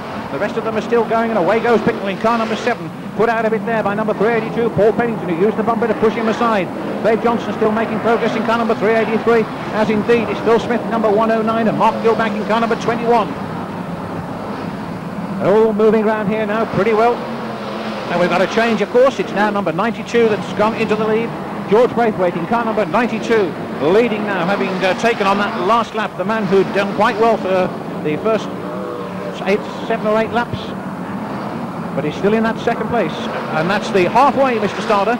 Of course, the man we're talking about in that second place is number 421, Nigel Wilkinson. Wilkinson goes a little bit wide on turns 1 and 2, out into the loose shale. That's enabled Braithwaite to get even further forward in car number 92. Sweeps past the back marker, does Braithwaite in car number 92. Still in the lead there from Nigel Wilkinson in car number 421. Man in third place, Haywood in car number 424. And then Dave Johnson in 383, hoping obviously to move a little bit further forward before that checkered flag goes down. And it's 5 next time, Mr. Starter. So with 5 laps to go, it's Braithwaite in car number 92 out in the lead. For Wilkinson in 421 in second place. Third is Haywood in car number 424. Fourth, Johnson in 383. Then comes Smith, Phil in car number 109, followed by Mark Gilbank in 21 and Steve Hodgson in 172. All of them motoring around here quite rapidly now, and certainly in the closing stages of this event. We're into the second half, of course, and really ticking the laps away quite quickly now. It looks as if it's going to be a win for Braithwaite in car number 92. However, having said that, of course, things are never that cut and dried, and certainly not until the checkered flag goes down. But Braithwaite driving extremely well. Eases his car down that far side into 3 and 4, comes back into the home straight away past the start-finish line. He has 3 laps to go. The second place man, some way behind now, Nigel Wilkinson in car number 421, then Haywood in 424. Dave Johnson in 383, who's in turn pulled away from the man immediately behind him, which is Phil Smith in 109, and Smith in fact getting a little bit of aggravation, or was, from Gilbank in car number 21, who then loses it on the back straight completely. Hodgson goes through and moves up a place in car number 172. Braithwaite, though, still there in number 92. There he is, easing that car nicely around the turns. No problems for him at all. But things are hotting up a little bit further down the field as Dave Johnson goes through. They're on the last lap. George Braithwaite in car number 92, looking all set surely now to take this one as he motors down the back straight for the last time. From the man in second place, Nigel Wilkinson in 421. And it looks as if Hodgson's departed, which he has. Dave Johnson trying to improve upon his position before the flag goes down, but Wilkinson's going to shut the door on him and hold him off, which he does. Braithwaite across the line first, Wilkinson second, Dave Johnson third. Just an observation until such time as the charts have been checked. Thank you, Mr. Starter.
That's the green flag, and away we go racing with E2 on World Final Night. 18 of them move away, led off by Eddie Roberts in car number 3, down into turn number 1. Around the Bradford turn he goes, and he's sideways on off turn 2, and he's lost it, and it's Martin Southwell who takes over in 277. Roberts has straightened up again, but drops down the places. He's on the wide outside. And here come the leaders at the end of lap 1. It's Martin Southwell in 277 from number 11, Sean Taylor. Tangle on the home straight. Eddie Roberts involved in that one in car number 3. He's taken out Matt Bennett in 413 and Andy Jacklin in 137. So those three losing time on the home straight. And the leaders are about to come through again. It's 277 Martin Southwell from number 11 Sean Taylor, and in third place number 24 Lisa Harter. Eddie Roberts finally parks up on the home straight beams, car number 3. That's his race one after just under a lap. Now the top 3 are breaking away as the 4th and 5th place cars tangle around turns 3 and 4. So the top three head off from the Bradford turn now onto the back straight. We've got one going in the wrong direction around the Bradford turn. Out wide by the fence, not causing a problem to the others. And here are the leaders on the home straight. Martin Southern in 2.77 from Lisa Harter in 24 and Sean Taylor in number 11. Bill McGowan leading the rest of them through, but Mark Duxbury makes a forward move now in 2.34. He goes through to 4th place. And star graders Murray Harrison and the other star grader in this one, Ian Higgins there, chasing through from the back of the pack. And up front we've got a change of leader. It's now Lisa Harder who's taken over in 24, dropping Southern down to second in 2.77. Taylor still running third in number 11, but under pressure now from Mark Duxbury, who moves through in 2.34. So Lisa Harder the leader, 24 through on the home straight from Southern second, Duxbury third. Round the Bradford turn they go. Queue of cars behind Mark Duxbury and the star graders tangling up there, losing a bit of time and leaving Mark Duxbury well in front of them now as he chases after Lisa Harder in 24. Harder goes through down on the home straight. It's Duxbury second, Southall third. And then we've got 78, Richard Johnson going through into fourth now. Keith Chambers and Ian Higgins next in line. Murray Harrison dropped a bit of ground on the last couple of laps in the 97 car. And that's the halfway stage, and it's 24, Lisa Harder the leader at the halfway. Duxbury got second place for himself at the moment. And we'll check them through this time down the home straight. It's Lisa Harder first in 24 from 2.34, Mark Duxbury. Third is Keith Chambers in 2.50, fourth Martin Southall. Fifth is Ian Higgins. Sixth is Murray Harrison. And seventh is Richard Johnson, and completing the top 8. It looks like Sean Taylor in number 11. And that's how they went through. We're well into the second half now because they've got 5 laps to run next time through.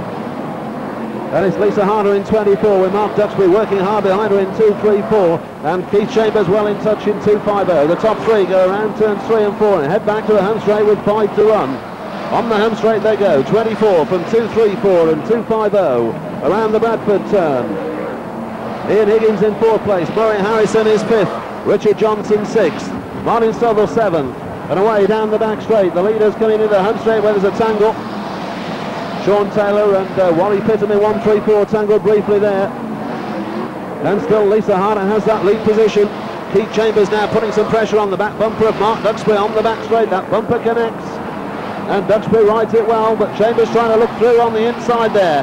Into the home straight, Chambers gets the front end airborne, but still can't get past Duxbury. And Lisa Harder still in the lead in 24. And she's gone clear, and Duxbury sideways on, and Chambers T-bones him. So Duxbury's chance has gone, and Lisa Harder some way clear of Keith Chambers as we run through the closing stages. Lisa Harder, recently final winner at Coventry, is shown for another big race win on World Final Night. Away down the back straight in the 24 car, clear from Keith Chambers second and Ian Higgins third. Higgins being chased closely by Murray Harrison, who's fourth in 97. And back through onto the home straight comes the lead car. 24, Lisa Harder goes down to the Bradford turn on her last, being pursued by Keith Chambers, with Ian Higgins and Murray Harrison bringing up the minor places. And down to turn 3 goes Lisa Harder. She looks set to take a memorable win at Bradford on World Final Night. There goes the checker flag, and Lisa Harder wins it in 24. Second over the line is Keith Chambers in 2.50, and Higgins has tangled out with Murray Harrison on the pits turn in the closing stages. So Richard Johnson comes through in 78. Mark Duxbury there with a problem after going out in those closing stages in 2.34. Murray Harrison and Ian Higgins more comings together on the start-finish line. Ian Higgins finally gets over the line in reverse. And that's it, Mr. Starter. Race over. Reds, please.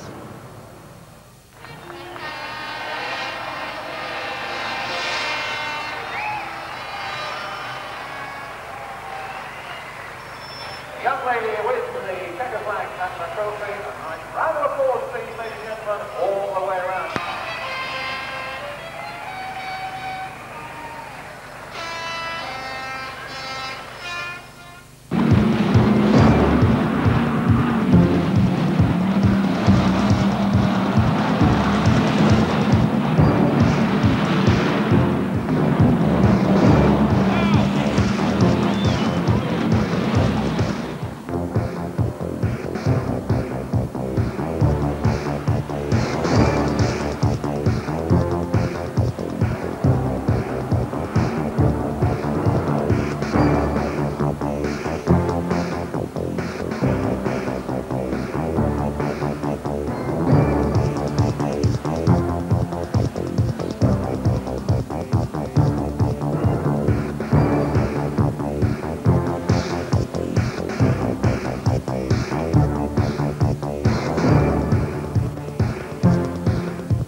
The stage has been set and the tension is beginning to mount. And onto track come the 1994 Brisca Formula One World Finalists.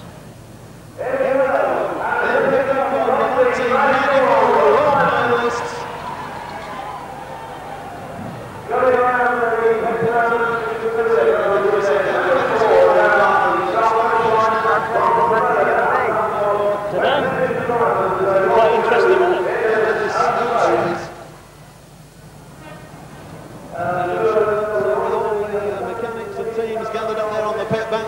And here is the man on pole position tonight with 17 previous World Final appearances. That gold roof still eluding him, but good luck to Dave Beresford on pole position.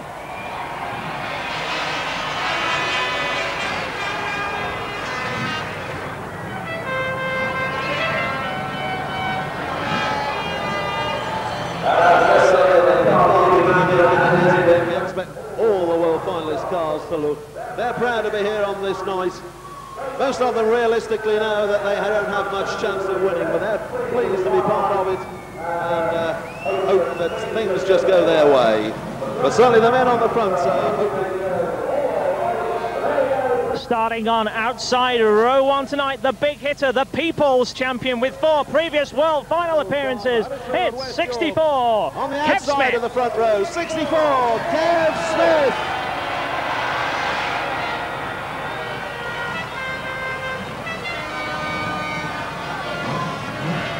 Grid position in the World Final tonight on inside row 2 from Rotherham in South Yorkshire. It's number 2, Paul Harrison. Number 2, Paul Harrison.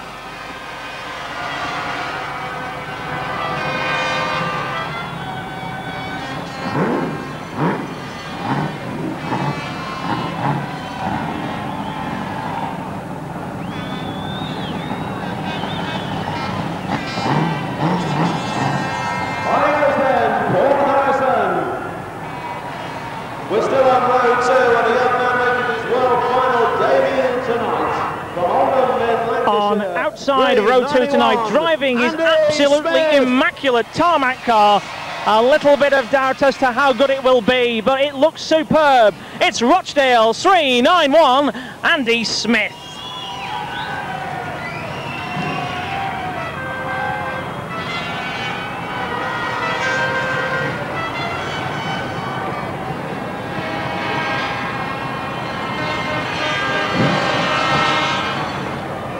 And just wait for the reception surely to be received by the man who starts on inside row 3 tonight. Another People's Champion by no uncertain terms. It's 515, Frankie Wainman Jr. 515, Junior Wainman.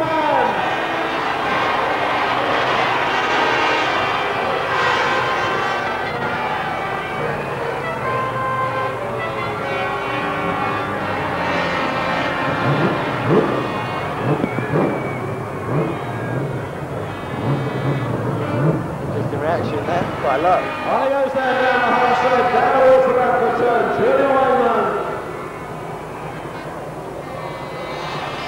Surely a man with plenty of hot company around him on the first 3 rows of the grid. But to champion the cause of the Midlands drivers tonight, starting on outside row 3, it's number 73, Rob Cowley.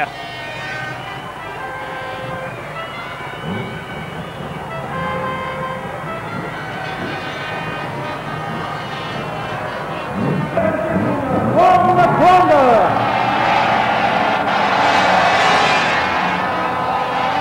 On inside row 4, we have the first of the foreign entrants on the grid tonight. It's the reigning long track world champion from Asselfeld. It's 217, Speedy Ron Kronda. And the Dutch fans in the crowd going absolutely wild.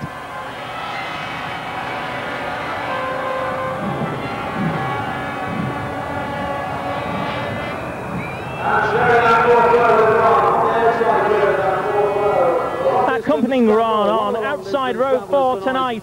Certainly got that ex-John Lund car looking fairly immaculate indeed. It's the man from New Zealand, Bryce Penn, driving car NZ77. Good luck to the Kiwi.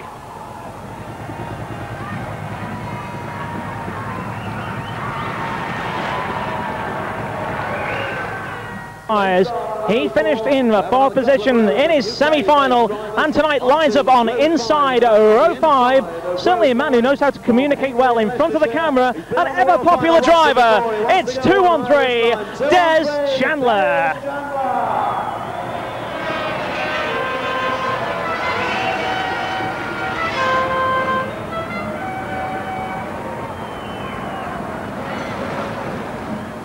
The grid tonight. Many years ago, he was the top man on the tarmac ovals. In season 1994, he has converted his car for the shale surfaces and has adapted quite superbly at Coventry and Stoke Auto Speedway. Tonight, he's putting down his challenge here at the Odsal Stadium, Bradford. It's 4:22, Nigel Wharton.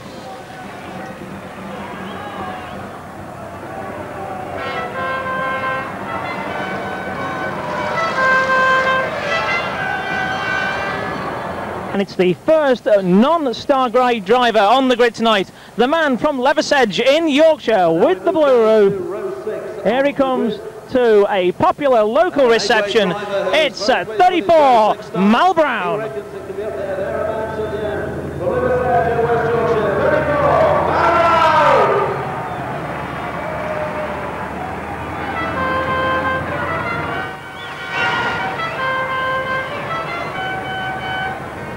Laying down the challenge for the United States of America. The big stars and stripes emblazoned on the car. It's Mike Isles driving car 711. Every world final has a joker in the pack. This man is certainly a veteran of the raceways and really enjoys his racing on a budget for fun. Certainly very popular with the bumper, not afraid to use it. It's 91, Wolf Warns. Comes from Sheffield. Let's see for number 91, Wolf Warns.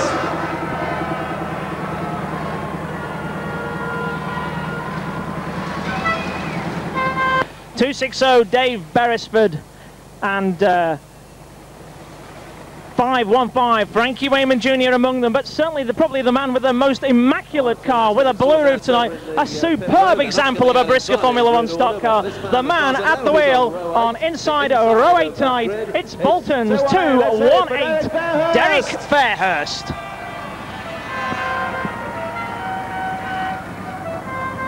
Green machine, it's 21, Henny Cuppins.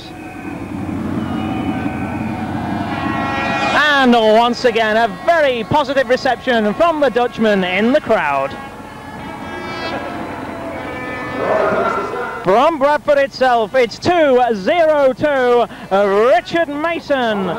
Richard is lining up on outside row 8 in the big race tonight.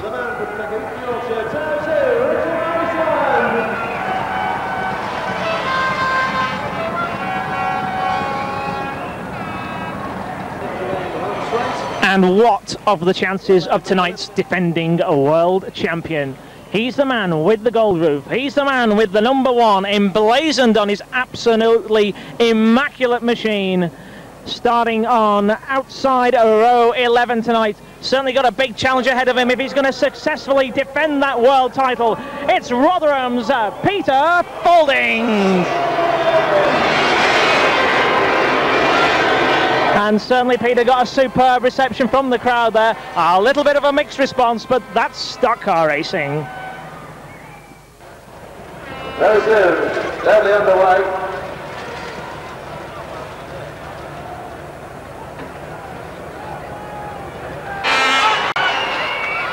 And the fans of car number 1. Is he going to have that gold roof tomorrow? That's Peter Faulding.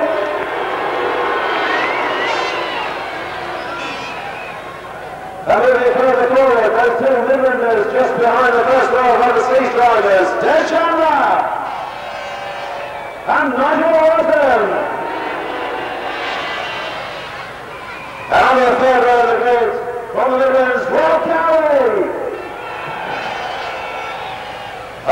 by the Yorkshireman, J.O. Now it's going to be a battle of the roses. What about the man from Lancashire, Andy Smith?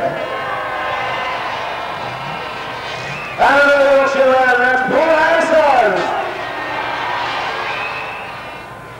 And the two men on the front row, is it a lucky front row position or not? The veteran, Dave Beresford.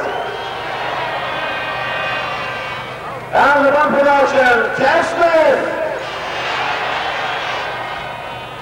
Over there, the signal has been given for the mechanics to leave the track. The last of them going, one more check of the grid. The official grid positions back up to race control as he would go. Right, thanks Dave. So there we are. You've seen ladies and gentlemen, one or two changing into the grid advertised. One or two gaps on the grid as well for various reasons, but in just a moment or two those gates will shut, and then we shall ask you, as we've done in previous years, for absolute quiet, because I think you'll know what's coming. Right, gentlemen, are you ready? Start your engines.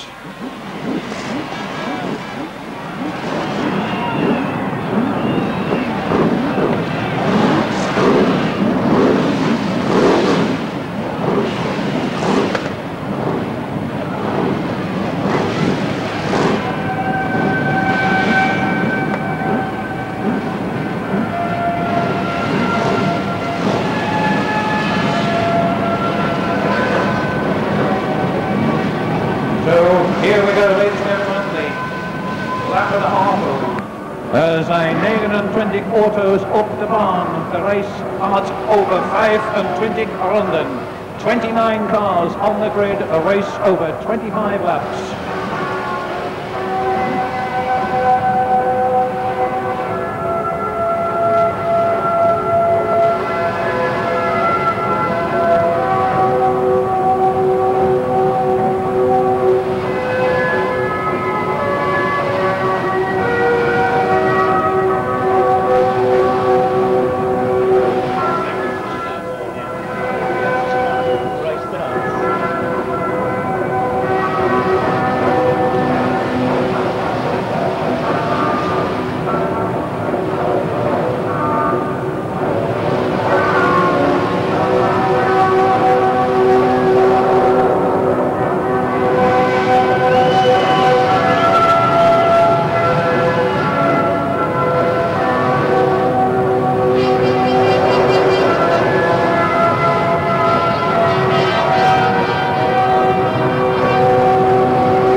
Smith on the outside in 64. The two men waiting to get a good early push in there. Paul Harrison in car number 2 and 391 Andy Smith. The man that many are tipping to be wearing the crown later on this evening, 515 Junior Wayman. Behind him from the Netherlands, 217 Ron Ponder, and the Nuneaton hairdresser 73 Rob Cowley. NZ77, Bryce Penn. Des Chandler in 213. Al Brown in number 34 and Nigel Wharton in 422. The gyro engineer from Sheffield, 91, Will Warnes. 218, Derek Fairhurst. 202, Richard Mason and 464, Jamie Davidson. Lou Holbis from the Netherlands in car number 22. Peter Falding in car number 1. And Barry Heath in 343. The young man from Chestlin Hay in Staffordshire, Stephen Cooper, number 221. And Leeds-based Mark Webster in 226.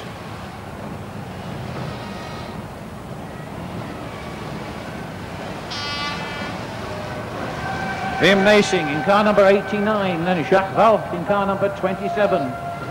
Young Stephen Kaiser in 380. Gareth Bott in car number 41. And car number 98, Les Spencer.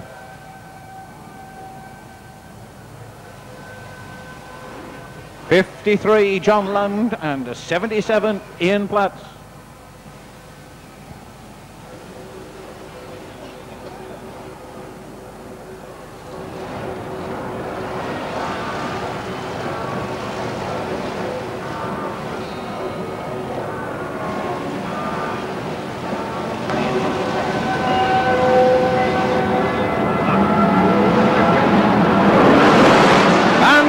The flag is down first time, and Dave Beresford is away in car number 260 from 64. Kev Smith, Paul Harrison in car number 2 down the home stretch for the first time and into turns 1 and 2. We've got a problem at the back end, and it's Mal Brown in car number 34, one of the 2 cars that are caught up down there, and Nigel Wharton is the other one. They've almost completed the first lap as they come out of turn 4 with Beresford in the lead in 260 from Kev Smith in car number 64. Round into the Bradford turn. The pressures are coming on. Andy Smith has moved up into second place in car number, third place rather, in 391. There's trouble down here for Gareth Bott in car number 41, and for Peter Faulding in car number 1. They're bouncing across the timbers there. Stephen Kaiser's gone in car number 380. 41 and Peter Faulding in car number 1. Both of them gone down there. Wilf Warren still going through in car number 91, and they're stretched around here now. It's all over the place. Leaders coming through. And there they go, Beresford in 260, already up against the back markers, and Kev Smith takes a lunge at Beresford in car number 260 to try and move him. Andy Smith is up there as well in car number 391, and they go like a train down the back straight. In go the bumpers, and Beresford goes away, and it's Andy Smith who's taken over in car number 391. Smith in 391 in the early stages comes over, he's going to tangle with that back marker, but moves beautifully around the outside of car number 89, and that was Wim Nacing there who almost upset the apple cart as far as Andy Smith was concerned. It's Andy Smith in car number 391 from Paul Harrison in car number 2 in that second position, moving down that back straight and into turns 3 and 4 back into the home straight, and these cars are stretched right the way around the raceway now, which might make it difficult for those front runners. And there goes the number 515 car of Junior Wayman. He's moved up into second place as Junior by the look of it in car number 515 down that back straight, going chasing after the 391 car of Andy Smith. Andy Smith coming out of turn 4 and into the home straight again past the start finish line, moving Mark Webster out of the way in car number 226. He slips on the inside there. Wayman's following him all the way through in car number 515. Paul Harrison still in third place in car number 2. Kev Smith has dropped down into fourth position in car number 64, and then Beresford in car number 260 and Rob Cowley in 73. But up front the heat is on in the very early stages indeed, as Junior Wayman goes bombing through there. Out of it goes that number 34 car, I think that was again, of Mal Brown, bumping away as the leaders go roaring through. It's still Andy Smith in 391, but breathing down his exhaust pipe is 515 Junior Wayman. Andy Smith in 391 and Junior Wayman in 515, pulling away from the rest of the field. They both go wide on the Bradford turn. Paul Harrison in third place in car number 2, but those two are breaking right away. Junior Wayman trying to use the bumper on Smith, but Smith won't go. He's coming out of that turn again and still in the lead. 391 Andy Smith from 515 Junior Wayman in second place. 64 Kev Smith third. Dave Beresford moving back up into fourth place in car number 260. Right behind him is Rob Cowley in 73. And they're still moving around here extremely quickly, a big field of cars, but it's all beginning to happen. And there it is, we've got a change, and it's Junior Wayman in car number 515 who goes into the lead, followed by 391 Andy Smith. Andy Smith trying to come through on the inside, but Wayman has got away on the show, and Kern has gone along with Richard Mason in car number 202, so that's 217 and 202 in trouble on that far side. Meanwhile, we've got car steam in there, and it looks as if the Wayman car is smoking in 515. My goodness me, is it going to last out? Is it serious trouble? Is it brakes? We'll have to find out. It's Junior Wayman in 515 in the lead, out of turn 4 into the home stretch, still being chased by Andy Smith in car number 391. 515 and 391 in first and second places at the halfway stage. Mr. Starter, they've seemingly drawn away from the rest of the pack now. Let's have a look and see what's happening further down. Kev Smith is up there in car number 64. So there they go, 515 and 391, first and second, and the smoke from what looks like the Jacques Valk car over on that far side, number 27. So he's sidelined with what could be a nasty blow there. So back to see what's happening up front. It's Junior Wayman in 515, pulling away now from Andy Smith in 391. Looks as if Kev Smith is still in that third place in car number 64, followed by, let's have a look, Dave Beresford in 260, and then Rob Cowley in car number 73 doing quite nicely. Des Chandler could well be up there in 2:13, but back up front, it's still Junior Wayman in 5:15. 15 laps have gone, and it's Junior Wayman in 5:15. Oh, and trouble over there on that far side. Who's that's in trouble there? Gone into the fence. Cowley, was it? Mal Brown again in car number 34. So, still time for changes, mind you. Things could happen, and very often they do in this unpredictable sport of Formula One stock car racing. Junior Wayman, though, still there in 5:15. Andy Smith still in that second place in car number 391. Then number 64, Kev Smith. And those are the first three. Dave Beresford still there as well in car number 260. Wow, so quite a lot of runners, mind you, still in there, and each and every one could have a bearing on the final outcome. That race not over until the checkered flag goes down. 25 laps this one, remember. And it's 5 next time, Mr. Starter. They have a nog 500 te gaan. De koploper, number 515. Junior Wayman.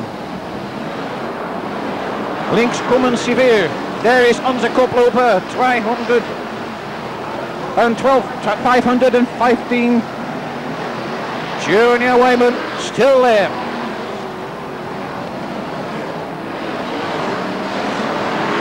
Into the closing stages of this one then. Will things happen before the checkered flag goes down? We shall have to wait and see. Still Junior Wayman in 5:15, stamping his authority over this one.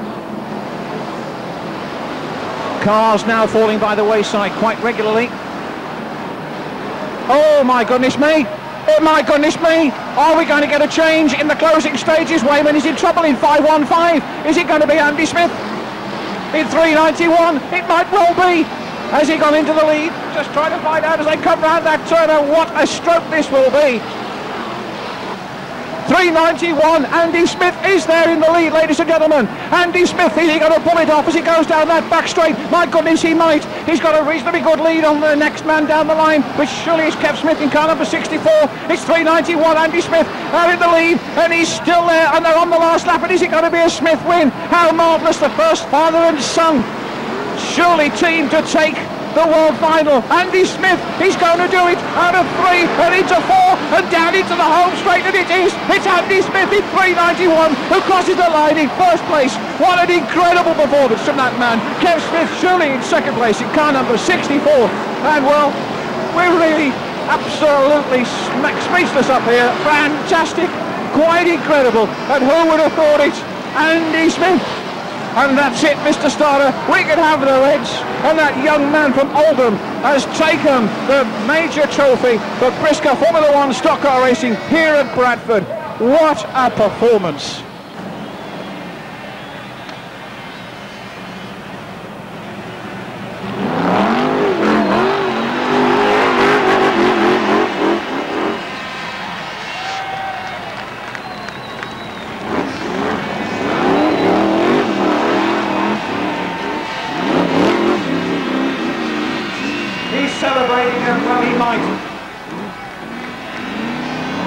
Goodness me, here he comes, ladies and gentlemen. What a great young man. He climbs out of the car, he's done it. Let's hear it for him, the stadium rises. Andy Smith driving car number 391. What an incredible performance from that man.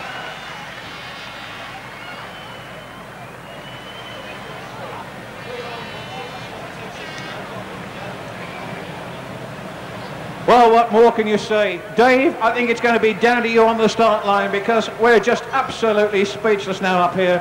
So over to you, Dave. Thanks, Bev. Well, the first thing I thought of as he crossed the line was, I reckon his old man will have a pint or two tonight. And the second thing, just before we talk to Andy, young man over there, completely and utterly shattered.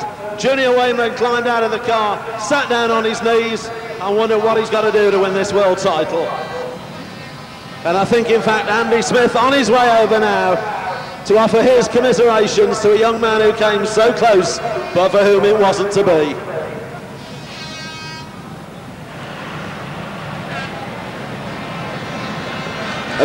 Andy commiserating young Frankie Wayman.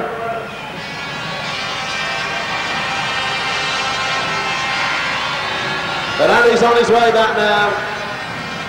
The usual post-race scrutineering going to take place, of course, with the cars. And talking about the old man having a pint or two, he's down here. He's going to be interviewed by, I think that's the JSD video outfit, but SCM video here as well.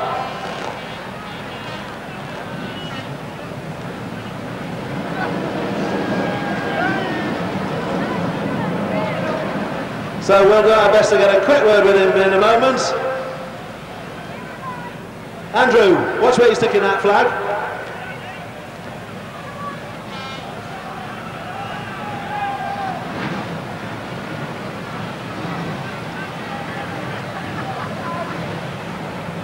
We'll get a word with him when we can. And all the usual world final hard luck stories going to start being told now.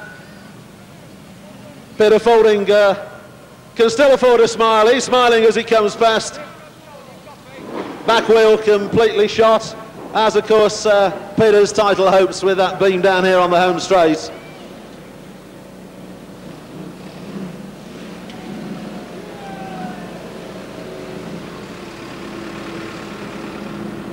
There's a lot of clothes swapping and various things going on down here. Kev Smith, we get a quick word with Kev. Looks as though they've gone away from you, but you got back into a decent place. Yeah, it was a good race, I enjoyed it. Andy gave us a good one and put us on best down there. They got a bit of a lead on me and young Frank. I just did my best, but I wasn't fast enough, and he'll be chuffed to bits for winning, and I'm happy for second, so good race, I think. You say he gave you a good one down there. I'm sure you'd have returned the compliment if you'd have got close enough. Well, yeah, it's what it's about though, isn't it? Crowd want to see a bit of crashing. It's what it wants. So you're well pleased with your second place anyway. It's been a good season, hasn't it, apart from the little injury knock? Oh yeah, I've right enjoyed it. Best year I've ever had this, so yeah, just keep enjoying it. And on your home track as well, it's nice in front of all your fans? Yeah, dead right. Chuffed to bits for everybody. Right, well done, Kev. We'll be seeing you on the lap of honour in a little while. Thanks for that. And I know you felt a lot for young Frank there, because he was just going away from you in the closing stages and suddenly something let go. Frankie came past me early on in the race, and he did it craftily. He put me into a slow car, so he knew I couldn't come back at him. He did exactly what I did. He started pulling away, and I saw the steam coming from under his bonnet. I thought, he's going to be lucky if he lasts the race. And then he blew it in a big way by the looks of it. I feel sorry for him. You know, I'd hate to be in his position, but I'm in my position, and I've won it, and that's that. And early on, when you got out front early on, after that little shunt with Kev and Bez, did you know that Frank was coming back at you? I knew Frank was there. I saw it as an ideal opportunity to slow the other two down so I could get away. It worked out well, fortunately. Yeah, and I never really saw anybody in my mirror other than Frankie. I don't know where the rest of them was, but it must have been a fair way back. Yeah, I think eventually you two went some way clear. There's a story about the car as well. You had an engine problem or something with the car, didn't you? And had to mess about this week. Yeah, we totally rebuilt our shale car for this race. We got a brand new engine, courtesy of KPH Tyres, our sponsor. He was kind enough to donate an engine. Unfortunately, this week everything was a bit late. Really, we rushed a few things. The engine let us down a little bit, but we'll get that right. But we was faced with a problem on Thursday tea time. We had an engine in the shale car that was no good. We had the tarmac car set out there. We only one axle on because we wrecked it last Sunday at Folkestone. So we could have either took the engine out of that car and put it in the shale car. But then I thought to myself, well, it's got four wheels on, it's bound to go all right. So I altered a few things, and it's done the business on it. It certainly has. Didn't let you down, did it? And one last thing before we get the presentations organised. What did the old man say to you when he came out here? He just congratulated me. I think he's as chuffed as I am. Yeah, I'm sure he is. Well, thanks, Andy. Many congratulations. The 1994 World Champion, Andy Smith.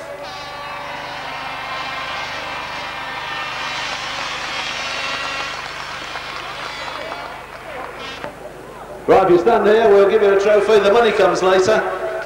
You look a bit disappointed, Dave. Bit disappointed? I'm pleased with third.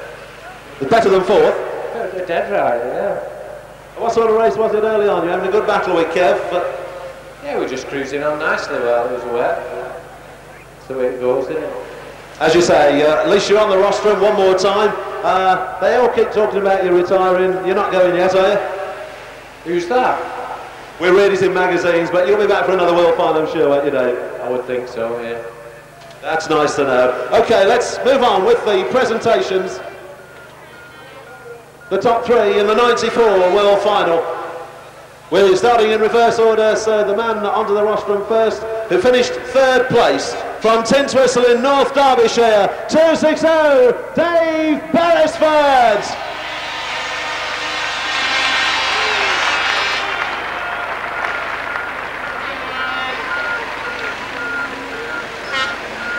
Congratulations today. The runner-up in the 1994 World Championship from Huddersfield, West Yorkshire, 64, Kev Smith.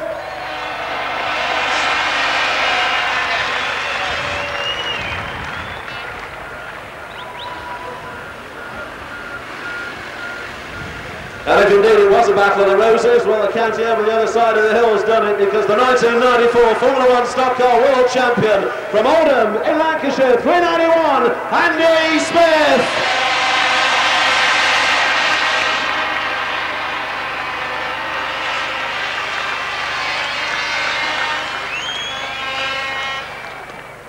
So the top three stand on that rostrum. And all around them, as you can see, the photographers, those are the photos you'll see in your magazines and newspapers. World champion, if he wishes, he can of course keep his own number. Be very interesting to see if Andy takes on another number formerly used by his dad, of course, number 1.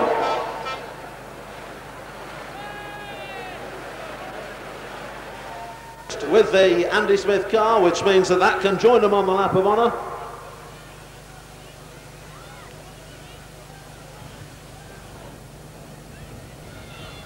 Family and friends of the new world champion about to accompany him around on the lap of honour with the 391 car itself.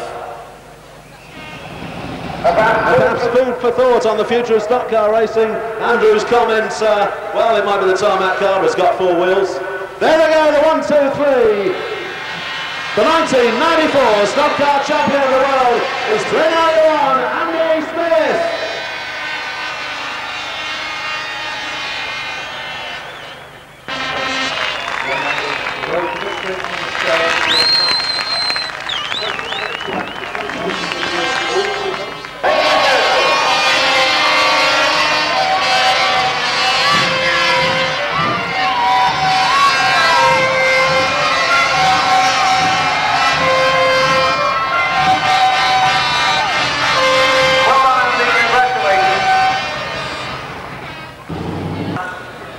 Like we used to do at the semi-finals, here are the top 3 in this year's World Championship.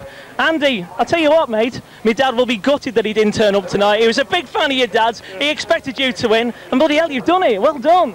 Thank you very much, cheers. Can't believe it yet. It's not so I know that you've had all that action, all that interest out there, all the media attention. I'm sure you've almost run out of something to say. Any last comments?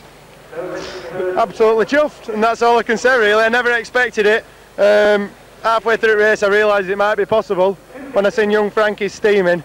It's not the best way of winning a world final when somebody who's faster and winning the race drops out, but you have your good luck and your bad luck, and it weren't his night and it were mine, and that's that. You were in the right place at the right time. That's right, yeah. One of the probably most decisive moves that obviously involved both you, Kev, and you, Dave. You were both battling for the lead, and Andy landed on the scene just over there on the pits corner with a tidy wallop. That was a lovely one. When it did job, and I think it won it World Final, didn't it? So that was a good one for him. And of course, it was testament to both you and Dave that you both managed to just avoid going out in a spin and carry on. Well, we were close because we got locked together. Really, my outside front wheel got in his nupper and that, and I thought we were going to stay there.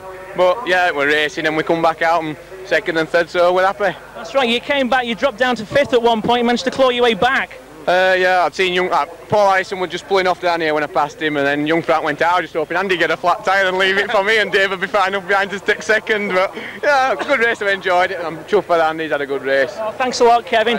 David, you thought perhaps you might have been able to hang on in the early stages? It's hard to say, isn't it? Yeah. Nice one, Kevin. And of course you were there for about 4 or 5 laps. Kevin was really giving you a lot of pressure. Did you think that it could have been yours?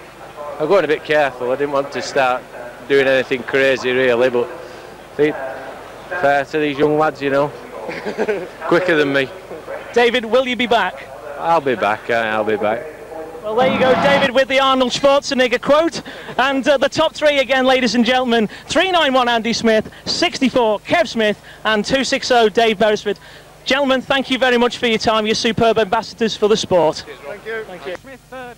Dave Beresford moving back up into 4th place in car number 260. Right behind him is Rob Cowley in 73. And they're still moving around here extremely quickly. A big field of cars, but it's all beginning to happen. And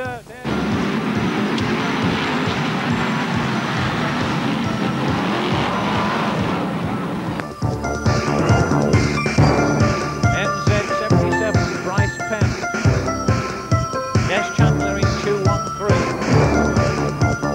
Al Brown in number 34 and Nigel Wharton in 422. And it's Mal Brown in car number 34. One of the two cars that have caught up down there, and Nigel Wharton is the other one. They've almost completed the first lap as they come out of turn 4 with Kev Smith leading 260 from Kev Smith in car number 64. Round into the Bradford turn. The pressures are coming on. Andy Smith has moved up into 2nd place in car number 3rd place rather in 391. The struggle down here for Gareth Scott in car number 41. And for Peter Falling in car number 1. They're bouncing across the timbers there. Steve Cale's gone in car number 380. 41 and Peter Falling in car number 1. Both of them gone down there. Will Ward still going through in car number 91. Stretched around here now. It's all over the place. Leaders coming through. And there they go. Beresford in 260 already up against the back markers. And Kev Smith takes the lunge at Beresford in car number 260. Going world champion Peter Faulding, 217 Ron Grunder, and 22 Lou Vobesh.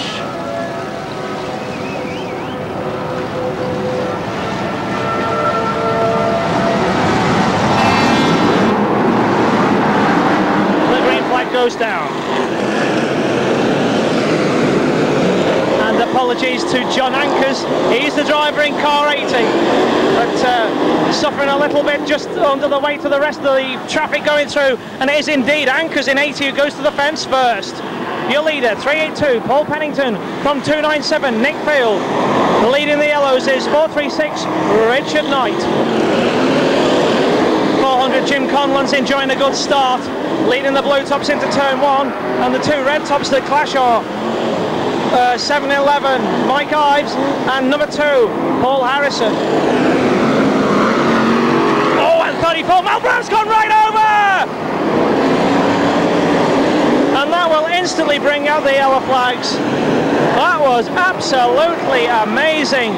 34, Mal Brown lost control with 389, Steve Burgess. They both went into the fence extremely hard. Mal Brown at right angles, and Mal went right over onto his roof. Steve Burgess right over onto his side, and what a dramatic way to halt the consolation race.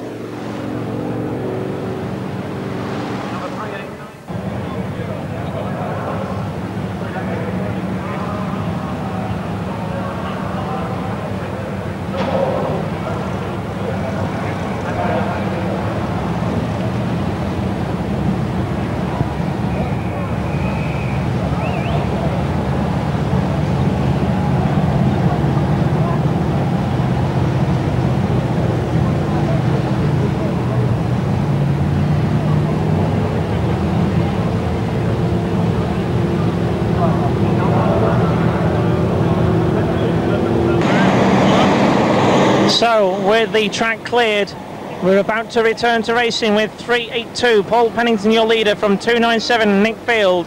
436 is Richard Knight, 400, Jim Conlon. I believe that 236 Mick Ives could be a lap down, but we'll have to confirm that once the race resumes.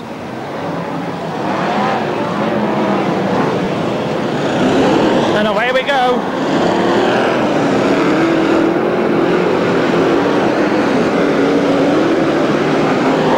Could well be there. He's certainly applying on the pressure extremely hard and has passed 382 Paul Pennington.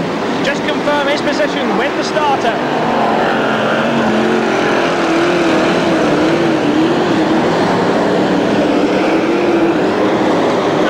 bit of fury a few places further back. Paul Harrison was deemed to have jumped the start, and retribution was sought by some of those guys who passed him. And it's 236, Mick Ives your leader. From 382, Paul Pennington in second place. In third is 436, Richard Knight. Fourth, 400, Jim Conlon. And into fifth is the number 1 car of Peter Paulding.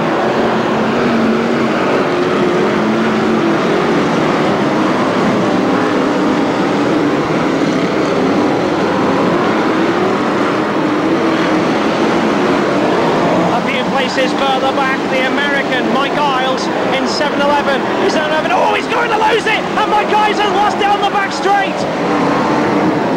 Oh, and he's been hit, and the Mal Brown's gone over again. Mal Brown hit the outer control car of Mike Isles. He collided with 21 Eddie Cuppins, and Mal Brown rolls for the second time in one race. Amazing.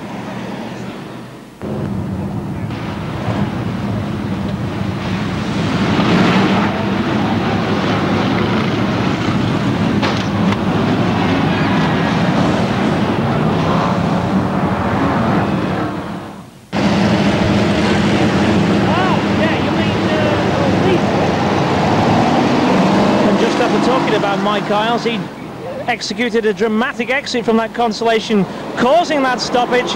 Oh, away we go again.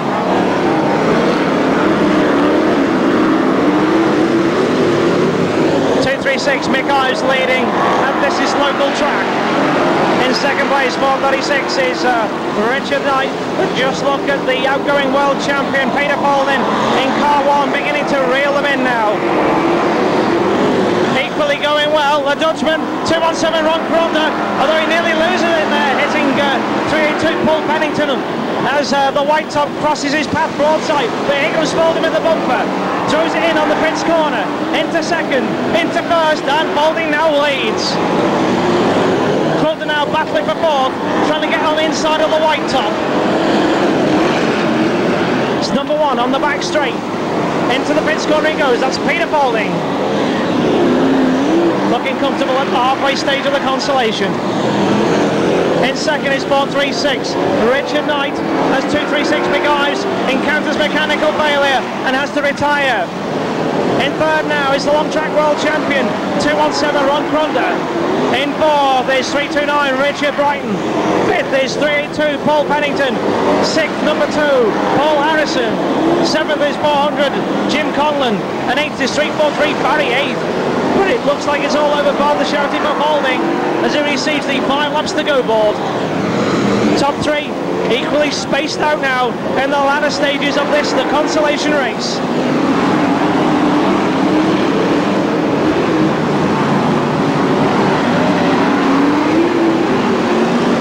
Paul Harrison moves up another spot, having passed Paul Pennington in 382. Equally, there's a good battle between 343 Barry Heath and 226 Mark Webster with 3 laps to go next time around.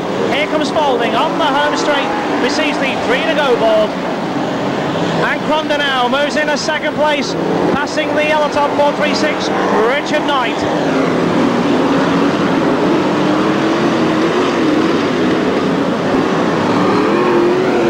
Harrison making a last sprint bid to get back in the qualifying places after getting someone caught up with the American Mike Isles earlier on in the race. Paulding looks home and dry. He has a substantial lead over Kronda in that second place and goes on to this, his last lap. Equally looking comfortable in third, 436 Richard Knight.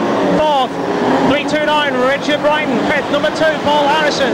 And into sixth is 343 Barry Heath. But into the last turn to receive the checker flag. There goes Paulding in car 1. The outgoing world champion receives some sort of consolation by winning the consolation. Number 1 Peter Paulding was your winner, ahead of 217 Ron Kronda in second. In third was 436 Richard Knight. Fourth, 329 Richard Brighton. In fifth was number 2 Paul Harrison. Sixth, 343 Barry Heath. Seventh, 382 Paul Pennington. And eighth was 226 Mark Webster. Just purely observations at this stage, but those could well be your qualifiers for tonight's grand final via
Johnson.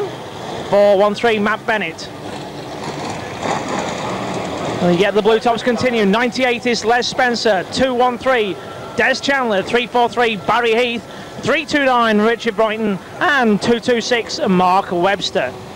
Your star men. The first of those is 2-5-0 Keith Chambers. 2-0-2 Richard Mason. Then comes 4-6-4 Jamie Davidson. 1-0-9 Phil Smith. Then it's 97 Murray Harrison. 2-1-2 Frankie Wainman. 73 Rob Carrolley. 2-6-0 Dave Beresford. And the four superstars at the back are number 2 Paul Harrison, number 1 Peter Faulding, 64 Kev Smith, and 217 Ron Crunder. Those are your runners in this evening's grand final.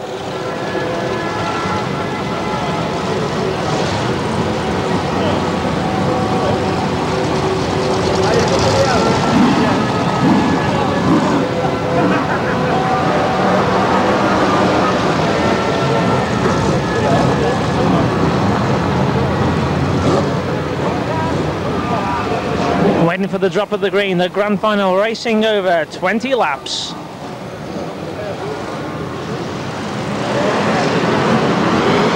white tops have got a slow start, Phil Bicknell at the head of them, and Nigel Wilkinson powers around, he's outside to lead.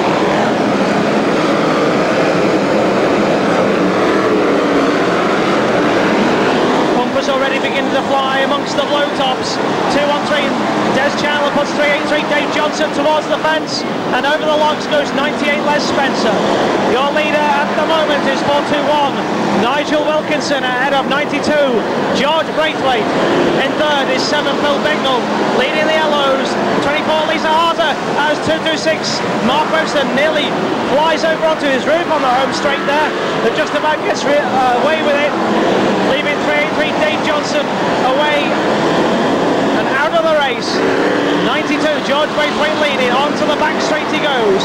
Just look at the progress of 2-3-4 Mark Duxbury, and 4-1-3 Matt Bennett on the back straight into the pits turn, into the top 6, the 2 blue tops.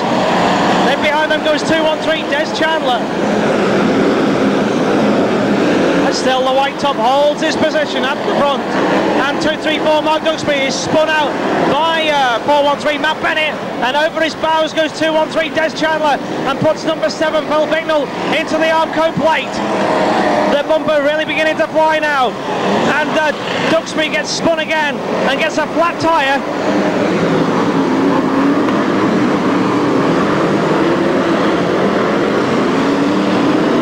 And the lead is still with 92 Brian Hogg ahead of 4-2-1 Nigel Wilkinson into turns 1 and 2. Looking to move up, 24 Lisa Harter now in second on the back straight. In fourth is 4-2-4 Mike Haywood. Fifth is 4-1-3 Matt Bennett. Then comes 21 Mark Gilbank. Oh, and just look at Matt Bennett go out there. He really lost it in big way.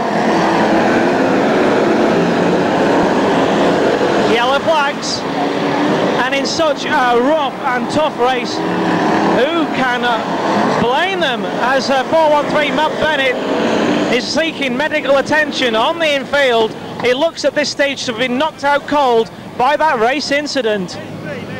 And so then comes 21 Mark Gilbank. Oh, and just look at Matt Bennett go out there.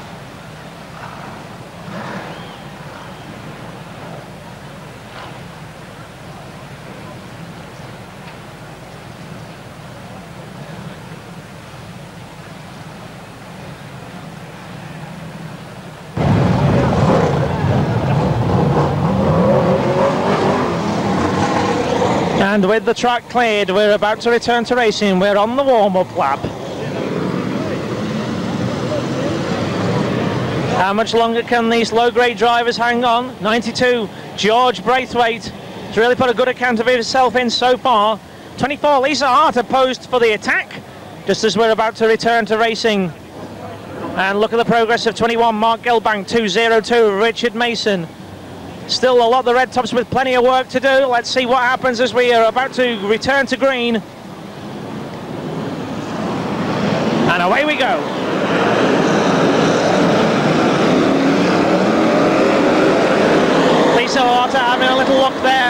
they fly through turns 1 and 2. Look for the tight inside line on Braithwaite. 64 Kev Smith puts 78 Richard Johnson wide to the plate in. He'll have no time to hang about because number 1 Peter Folding is right behind him. Still Braithwaite, the one-time star man, still hangs on to this lead quite tenaciously. He's on the back straight, putting the hammer down.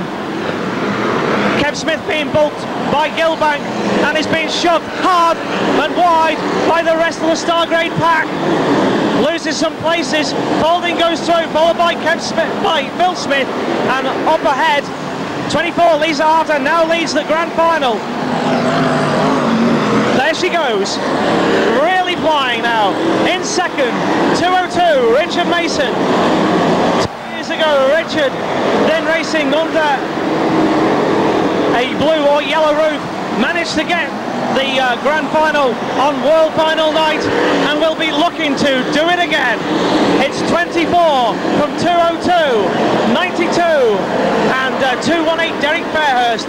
In 5th is number 1 Peter Folding, and in 6th 109 Phil Smith. But relentlessly now, as we reach the halfway stage of this grand final, 202 Richard Mason begins to reel in the Flying Essex girl with the yellow top. 24 Lisa Harter, your current race leader. Oh, she's lost it! She's lost it and goes out of the final there, trying to get back into the race. But she tangled with Paul Farrer, spins out, Braithwaite goes in, so do the 2 Smiths.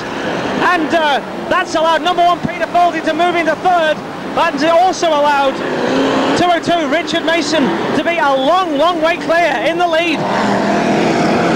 The Essex girl lost it in a big way and is now out of the final after putting in a superb drive. It's 202 Richard Mason leading by a long margin ahead of number 1 Peter Folding in 2nd. There's a good battle for 3rd between 64 Kev Smith and 250 Keith Chambers, but at this stage 202 Richard Mason looks home and dry. He's on 5 laps to go.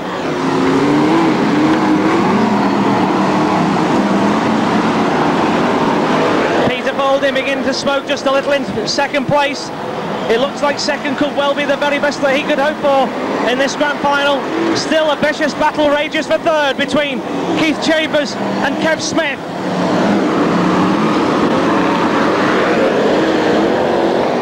But 202 Richard Mason is on a very happy drive. He's absolutely flying in the final, a long way clear from the rest of the pack.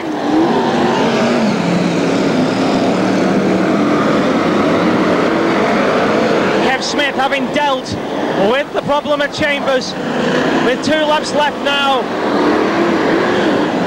for Mason. Kev Smith is now lying comfortable in 3rd. 4th is 218 Derek Fairhurst.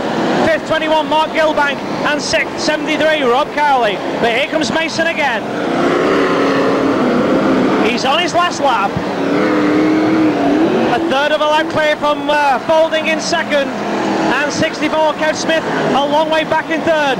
He's into turns 3 and 4 for the last time, and he's going to repeat the 1992 feat. And 202 Richard Mason wins tonight's grand final on World Championship night. 202 Richard Mason, your grand final winner. In 2nd was number 1 Peter Folding. 3rd 64 Kev Smith. 4th 218 Derek Fairhurst. 5th 73 Rob Cowley. 6th 260 Dave Beresford. 7th 109 Phil Smith. And those observed places will be confirmed to you just as soon as we can. No doubt about the winner, it's 202 Richard Mason.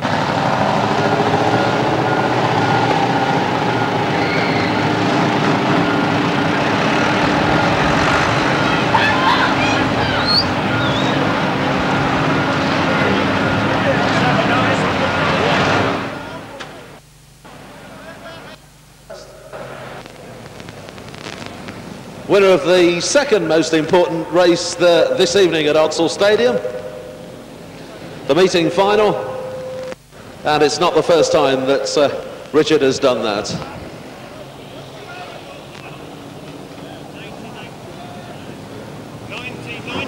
But just having a chat there, and Richard, you won a final on World Final night before then? Twice before. So when your World Final plans go wrong, at least you've always got the meeting final to fall back on.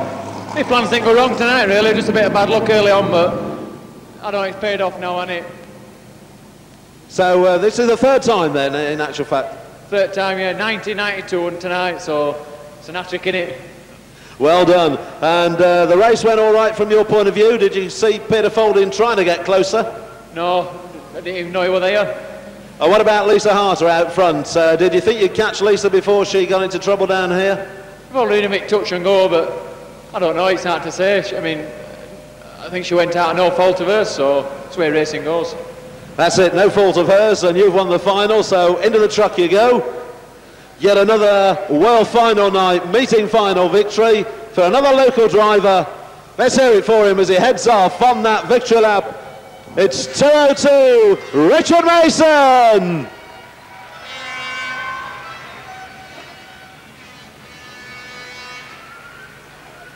So Richard makes his way around. Harter gets caught, she's gone, she's got caught with the back marker, and it's Mason who takes over in car number 202. Lisa Harter, oh, and she almost takes falling out there in car number 01. It doesn't quite happen, but the whole pack of cars close right up there on Harter.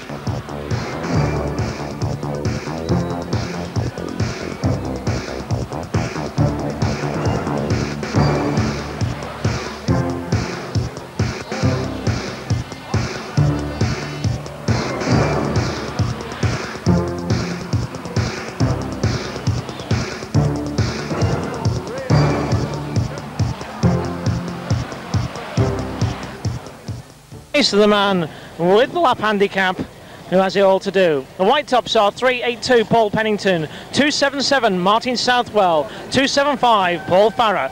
A quartet of yellows headed by 236 Mike Ives, 80 265 Rob Bradsell, 423 Dave Smith. It's John Ankers in car 80. I've got a mental block about that character. Your blue tops are 91 Will Fawns, 383 Dave Johnson, 34 Mal Brown, back for more comes Mal, 89 Vim Niesing, 218 Derek Fairhurst, 343 Barry Heath, 213 Des Chandler, 21 Mark Gilbank, and your starmen headed by 109 Phil Smith, 422 Nigel Wharton, 250 Keith Chambers, 73 Rob Cowley, 464 Jamie Davidson, and 260 Dave Beresford. Frankie Wayman in 212 gets a push start to join the Starmen. Your quartet of superstars are 1 Peter Folding, 64 Kev Smith, 22 Lou Vobesh, and 77 New Zealanders Bryce Penn.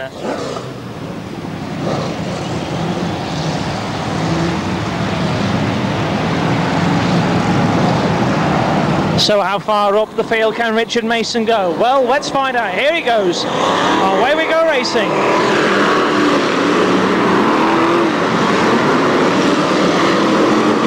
Into turn 1 for the first time. The white tops are led away by 382 Paul Pennington. Quite a good start the low graders have made. Leading the blue top charge quite early through the pack comes 383 Dave Johnson ahead of 400 Jim Conlon. 277 Martin Southwell spins out. The rest of the traffic thunder on by. And 213 Des Chandler swipes aside the bumper work. And one of the casualties amongst the red tops are 422 Nigel Wharton and 73 Rob Cowley on turn 1. 64 gives Smith, gives 464 Jamie Davison, the big one through the pits corner. But on the back straight, the lead is with 382 Paul Pennington from 236 Mike Ives. In third is 383 Dave Johnson. A good battle for fourth. Oh, and 218 Derek Fairhurst leaps the bows of 265 Rob Bradsell. 3 Des Chandler, who moves into fourth position and now settles in fifth position. In sixth is 34 Mal Brown, seventh is 343 Barry Heath, and then comes the first of the red tops, 109 Phil Smith. Mike Ives now taking up the lead in 236. 382 Dave Johnson eager to get with him. Passes the white top Pennington in 382. Goes a little wide on turn 1, but puts the hammer down once again to try and reel in the yellow top. The bumpers are certainly flying amongst the star men, and there's a good battle on the back straight between 464 Jamie Davison, 1 Peter Faulding, and 64 Kev Smith. Jim Conlon is forced wide by the trio of star men. 260 Dave Beresford tries to latch onto them. There's still Ives leading in 236. Head of 383 Dave Johnson. 382 Paul Pennington still third. Although challenged now on the back straight by 213 Des Chandler and 218 Derek Fairhurst. Now the lead is really hot between the blue and the yellow, and Johnson puts the bumper in on Ives, and on the back straight he takes it up, putting Ives to the plate in. 383 Dave Johnson has won a number of victories here at Bradford on the halfway stage of the National, leading away.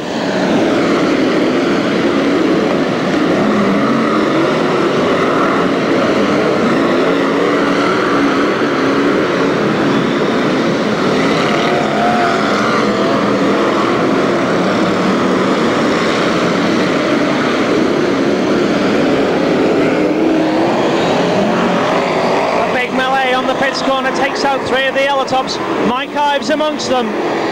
Oh, and Chandler hits the stationary car but carries on going. It's a remarkable recovery with just 5 laps left for your leader Johnson in 383. Chandler still in second place. And as we go on to 4 laps to go this time, yellow flags are brought out because of that melee involving 80 John Ankers, 423 Dave Smith and 236 Mike Ives. And it was the contact that 213 Des Chandler hit the stationary Ives car that necessitates the yellow flags. The check on the condition of the local based yellow top, he really felt the force of it, and we need to check on his condition.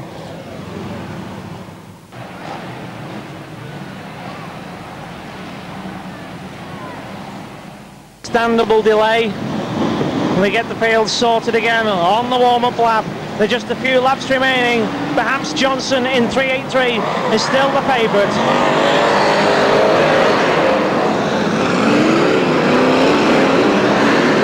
Away we go. Johnson made a good break there and gets clear away from Chandler and Fairhurst. Kev Smith still embroiled with a big battle with number 1 Peter Faulding. 383 Barry Hayes getting involved there as well, as it's 3 laps to go for Johnson.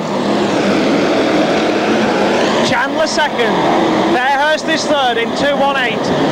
Then comes 109 Phil Smith in 4th. In 5th is 382 Paul Pennington. 6th is 64 Kev Smith. 7th 1 Peter Faulding, and 8th 464 Jamie Davidson.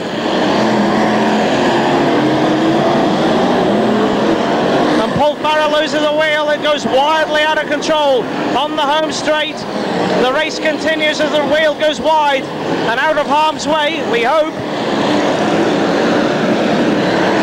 And on the back straight, last time, 383 Dave Johnson has broken away from everybody else, thundered away clear, and Johnson takes the last race of the night here at Bradford, the Stocks Line Grand National, ahead of 213 Des Chandler in second, 218 Derek Fairhurst third, 109 Phil Smith fourth.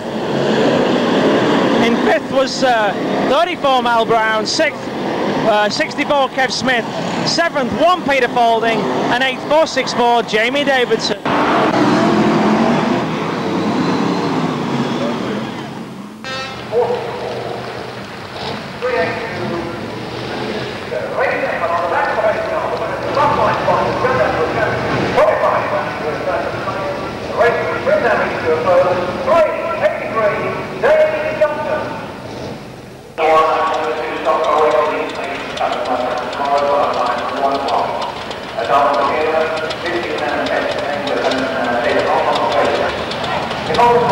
And with Dave Johnson taking the last race of the night here at the Odsal Stadium, Bradford, conceivably could well have been the last race ever here, at least for the foreseeable future.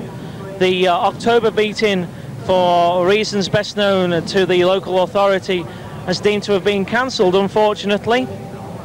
So let's hope that Bradford actually ended on a high note. A memorial night, certainly for 391 Andy Smith. Really a soul-destroying night for 515 Frankie Wainman Jr. But really an overall superb night for the fans. That was the Oslo Stadium, Bradford, bringing you the 1994 Brisca Formula One Championship of the World.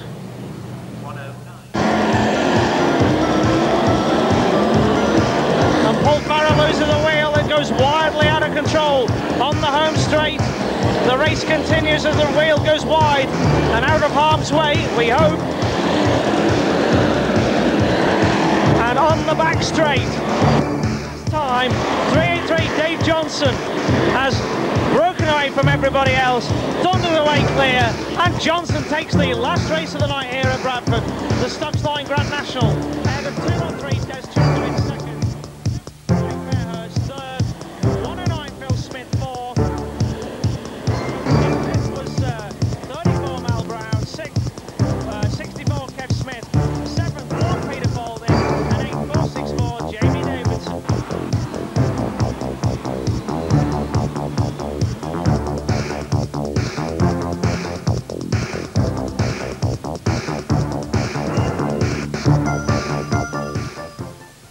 New gold roof for 1994.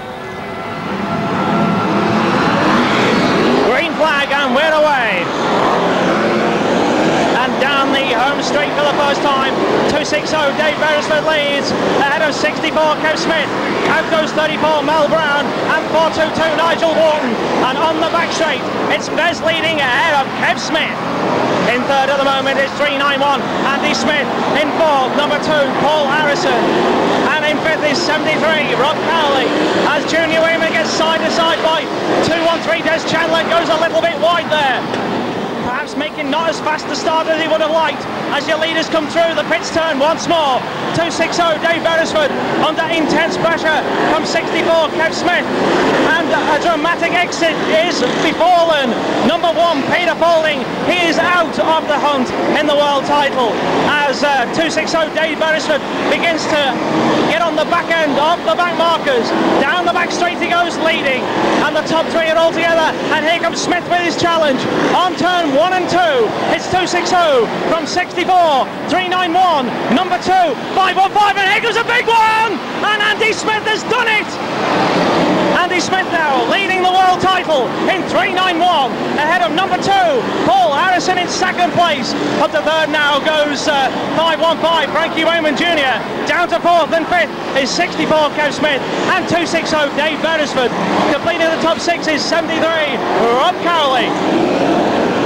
But it's Andy Smith from Rochdale at the wheel of his tarmac car, leading the world final so far. Down at Bradford, here he is, into the pits turn he goes, ahead of Wainman in 5:15.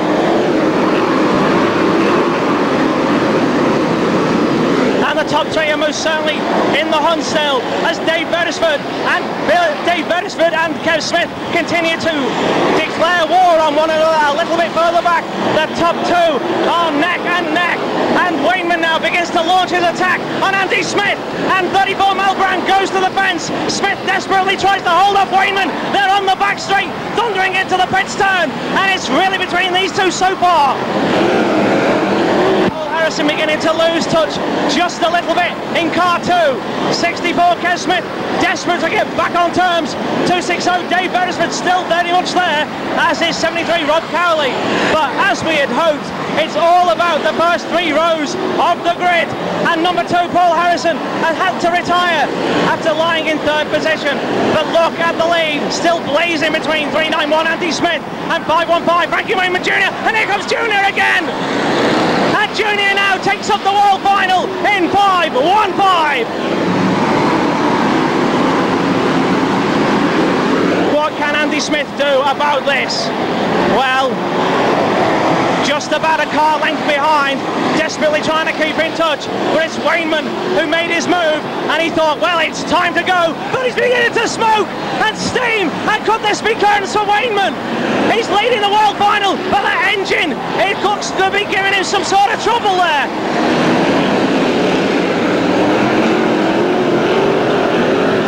Kev Smith lying in third place, just about managed to avoid the dying card of Henny Cuppins in 21, but just look, it's all about the lead. 5-1-5, Frankie Wainman Jr. still has it ahead of 391. Andy Smith has a lot of radius, get very hot indeed. It's the halfway stage in the world final, and it's 5-1-5, Frankie Wainman Jr. on the back straight, leading ahead of 391, Andy Smith in second. In third is 64, Kev Smith. 4, 260, Dave Beresford. In fifth is 73, Rob Cowley, and in sixth is 213, Des Chandler. But this could be classic Wainman. Keeping a cool head, keeping the power down. He's really beginning to make it fly, in spite of the steam coming out of the engine. It looked very close in the early stages, but now Wainman is beginning to pull out a quite substantial lead.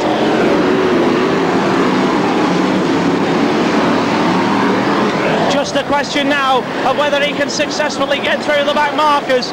John Lund, having started right at the very back, is still some way off the pace, exactly half a lap behind Wainman, who's absolutely powering his way through to potential glory. Wainman now with 6 cars advantage ahead of Andy Smith in 391. A third of a lap behind, there's Kev Smith in 64. Didn't quite get the opportunity to lead the world final, and the hotter pace of Andy Smith and Wainman Jr. is beginning to have a pronounced effect as the dust begins to rise and the race goes faster and faster. Still in fourth, still in fifth, 73, Rob Cowley.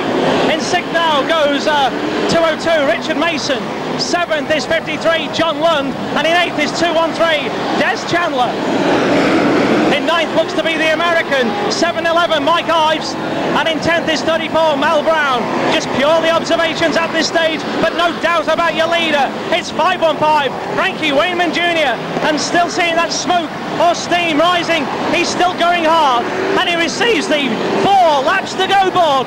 Can Wainman hang on?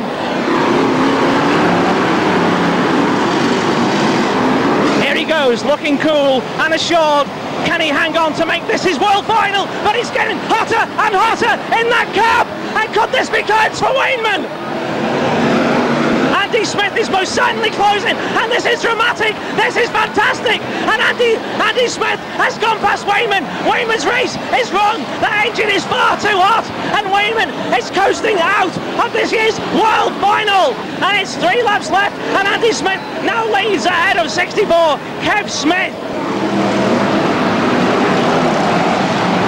Third, 260, Dave Beresford is battling with 73, Rob Cowley, and 202, Richard Mason. But Andy Smith is leading the world final, and after putting in an absolutely superb race, Frankie Wainman Jr. has nothing to show for his efforts. He must feel absolutely gutted. He throws his end, and it's the checker flag, and 391, Andy Smith is the 1994 Brisca Formula 1 Stockcar champion of the world. Andy Smith wins the world title ahead of 64, Kev Smith in second. In third was 260, Dave Beresford. Fourth, 73, Rob Cowley. Fifth, 202, Richard Mason. In sixth was 53, John Lund. And that's the best that I can get it at this stage. We will confirm those. But that was the dramatic story of the 1994 Brisca Formula 1 Championship of the World. Frankie Wainman Jr. looked to be making his way to the flag, putting in an absolutely emphatic race, but the engine expired, and he is absolutely gutted. Out on the infield, he must be almost in tears. A despondent Wainman Jr. sits on the logs with nothing to show for his efforts. The man who inherited the victory and feels absolutely elated. Who can blame him? It's Rochdale's 391, Andy Smith.